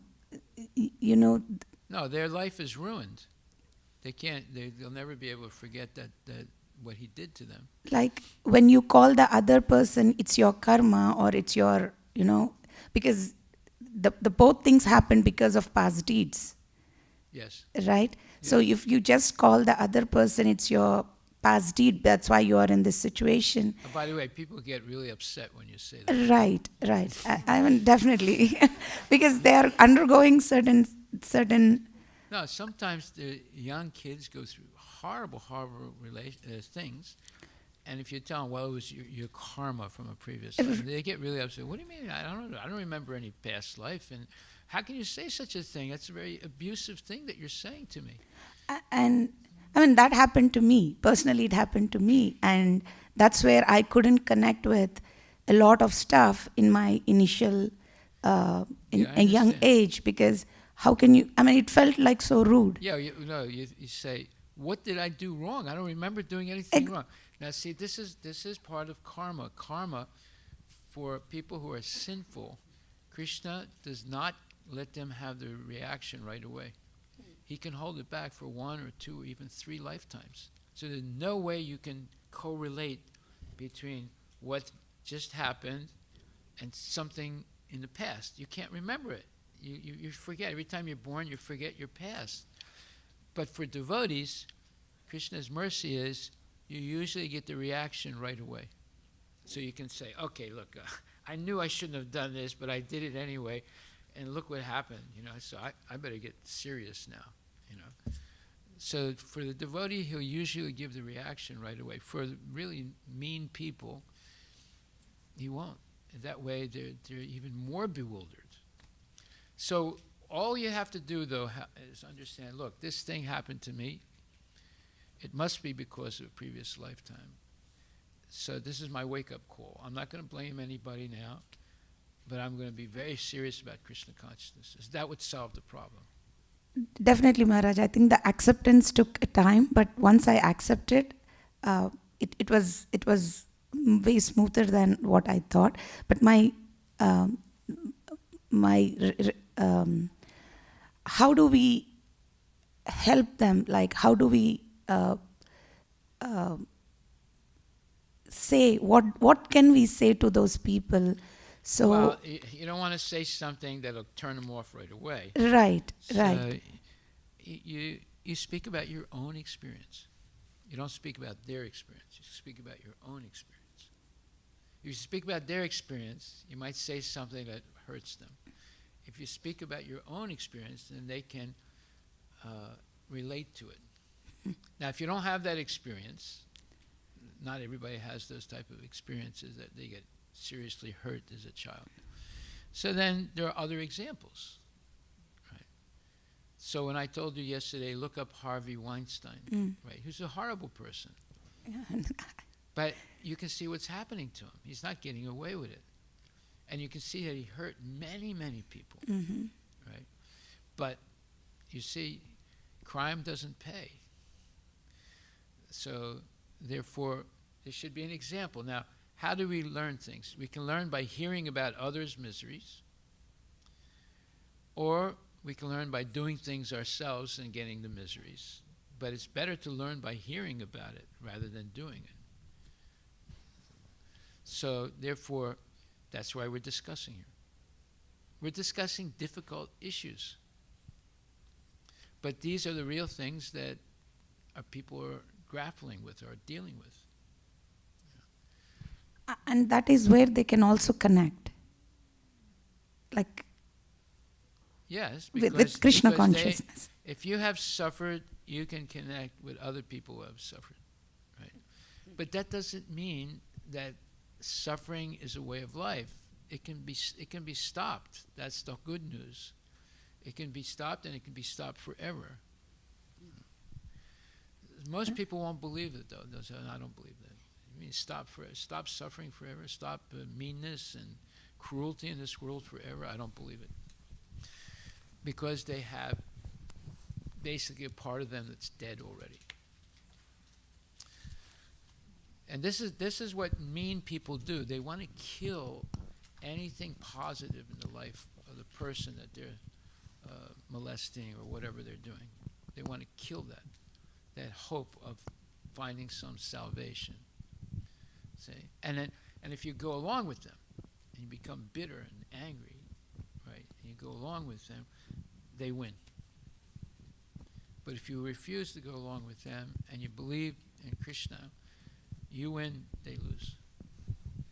Yeah. Okay, what's your question? Hare Krishna Maharaj. So I had a follow-up to Guru's question, which was, if we were in the marginal potency of the supreme, of the spiritual world, right? We're living on the edge of the spiritual world.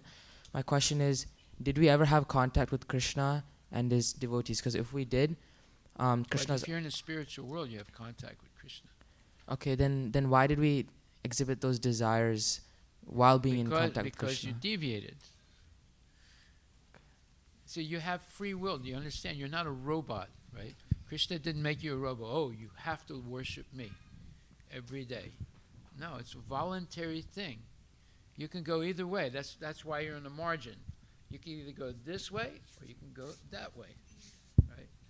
One time, my brother visited me in Paris, and I had a guest in the house who's a very exalted person. He was Gaur Govinda Maharaj.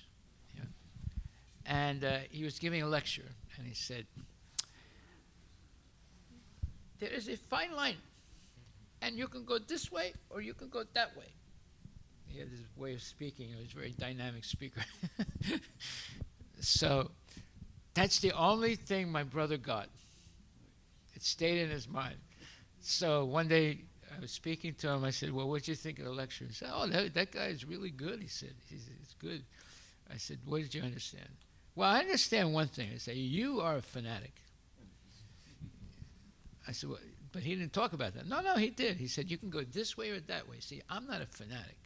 Sometimes I go this way, and sometimes I go that way. He said, "But you're a fanatic. You're always going this way. You never come that way." So he understood something from that lecture, right? But he didn't understand it correctly, because he was saying, "I'm much better than you because I go sometimes this way and I go sometimes that way," right?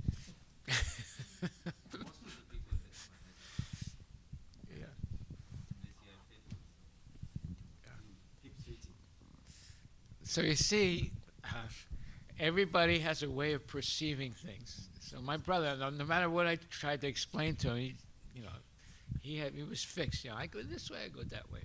I'm okay. You're fanatic. Haribo. Okay, we'll stop there. We'll go to Prabhupada.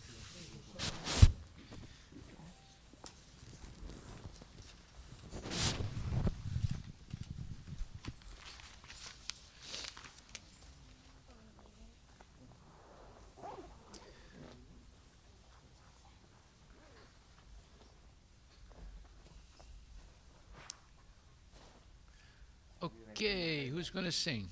Huh? Yeah, you'll see it. You'll see it tomorrow. Are you getting the other? Yeah. Yeah.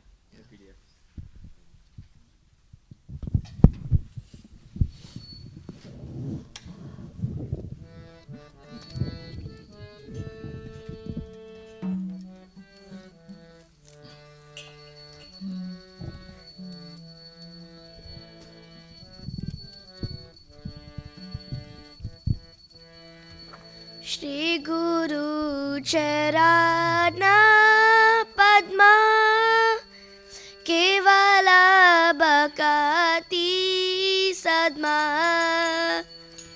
Shri Guru Charana Padma Kevala Bhakati Sadma Bandho Moi Savadana Mate Bandho Muri Savadana Mate Jahara Prasade Bai Ibava Toriya Jai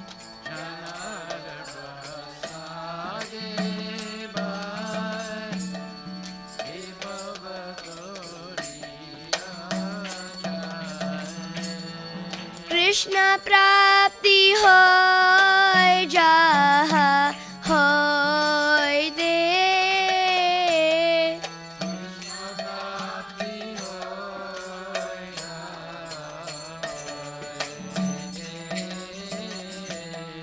Guru Mukha Padma Vakya Chitite Koriya Kya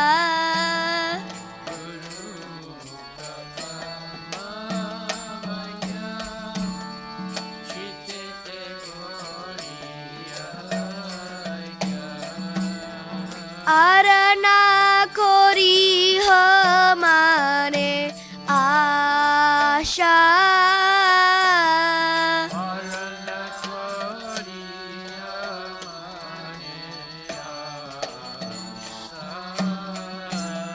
Shri Guru Charane Rati Aise Utama Gati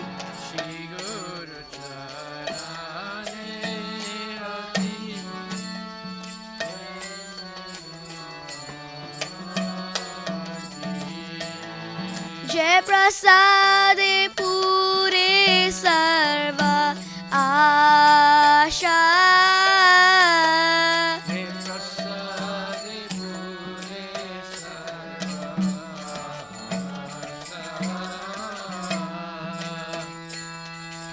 चक्षुदान दिलो जय जन्मे जन्मे प्रभु से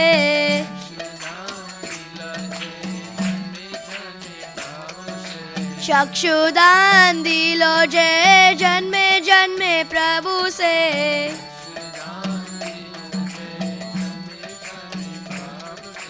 दिव्य ज्ञान हृदय प्रकाशितो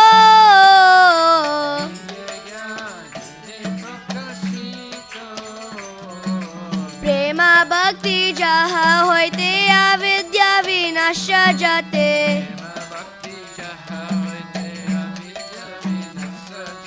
प्रेमा भक्ति जहाँ होते अविद्या विनाश जाते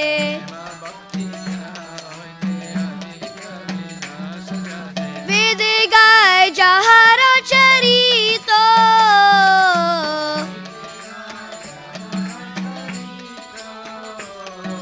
श्री गुरु करुणा सिंधु आदम जनारा बंधु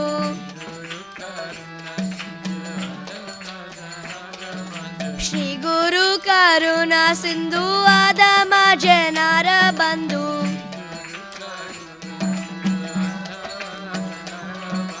लोके नाथ लोके राजीवाना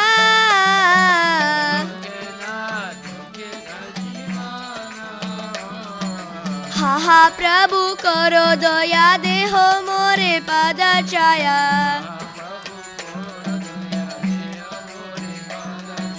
हा हा प्रभु करो दया देहो मोरे पद छाया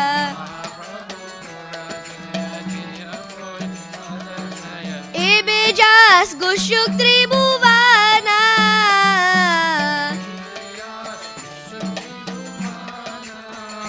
श्रीला प्रभुपाद पतित पावना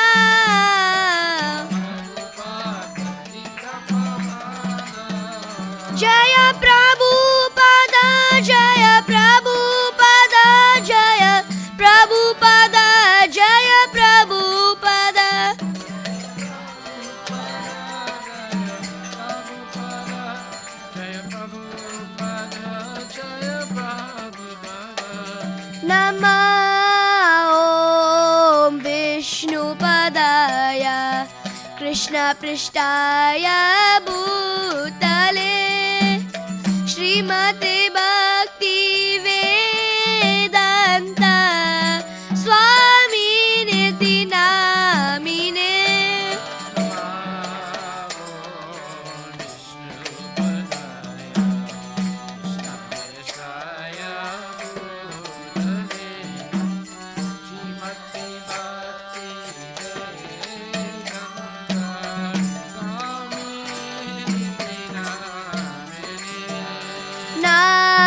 Namaste Saraswati Deve Gauravani Pracharine Nirvishesha Shunyavadi Paschatya Deshatarine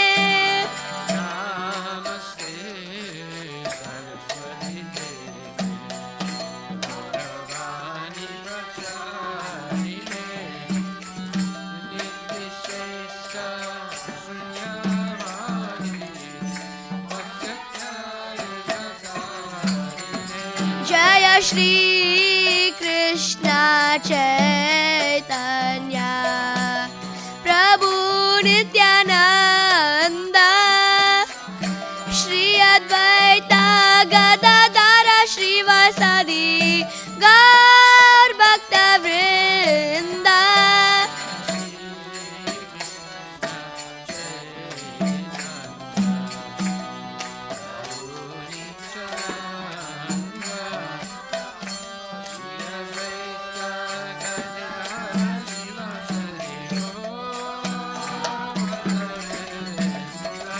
Jaya Shri Krishna Chaitanya Prabhu Nityananda Shri Advaita Gadadara Shrivasadi Gaur Bhakta Vrinda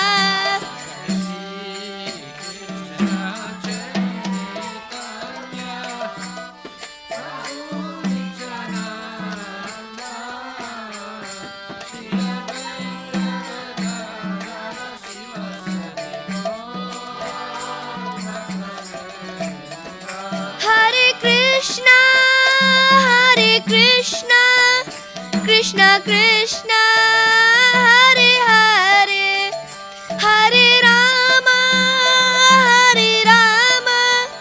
Rama Rama, Hare Hare.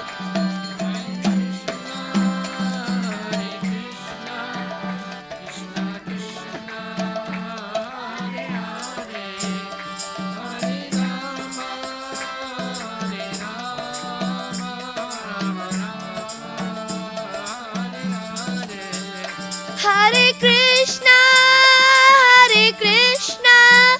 Krishna Krishna, Hare Hare, Hare Rama, Rama Rama, Hare Hare.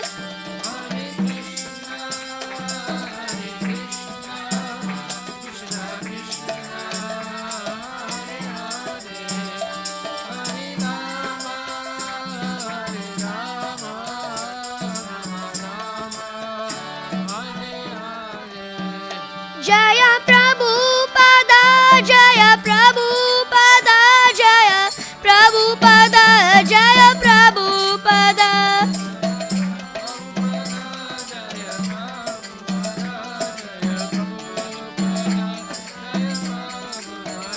Jaya Guru Deva, Jaya Guru Deva, Jaya Guru Deva, Jaya Guru Deva.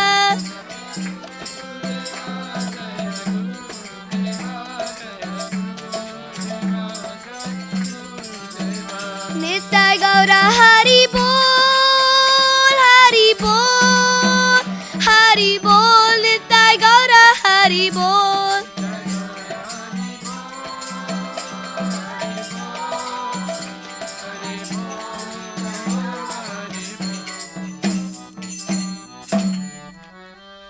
Jaya Vishnupad Paramahansa Parajagacha Statara Statara Shishi Shimad Divine Grace Bhaktivedanta Goswami Maharaj Srila Prabhupada ki jai. Avankuti Vaishnava Vrinda ki jai. Namacharya Srila Haridas Thakur ki jai. Prem Shri Kaho Shri Krishna Chaitanya Prabhu Nityananda Shri Vaita Gadadhar Shivasati Gaur Bhakta Vrinda ki jai. Shri Shri Radha Krishna Gopinath Samakunda Radha Kunda Giri Govardhana ki jai. Shri Vrindavan Dham ki jai. Mayapura Dham ki jai. Jagannath Puri Dham ki jai.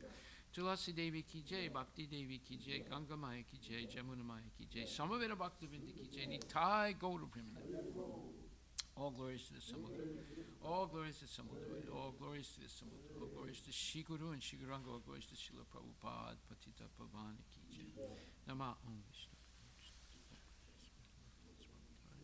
Namaste Saraswati Devi Guruvani Pracharine Visesa Sunyavani Paskatyustu.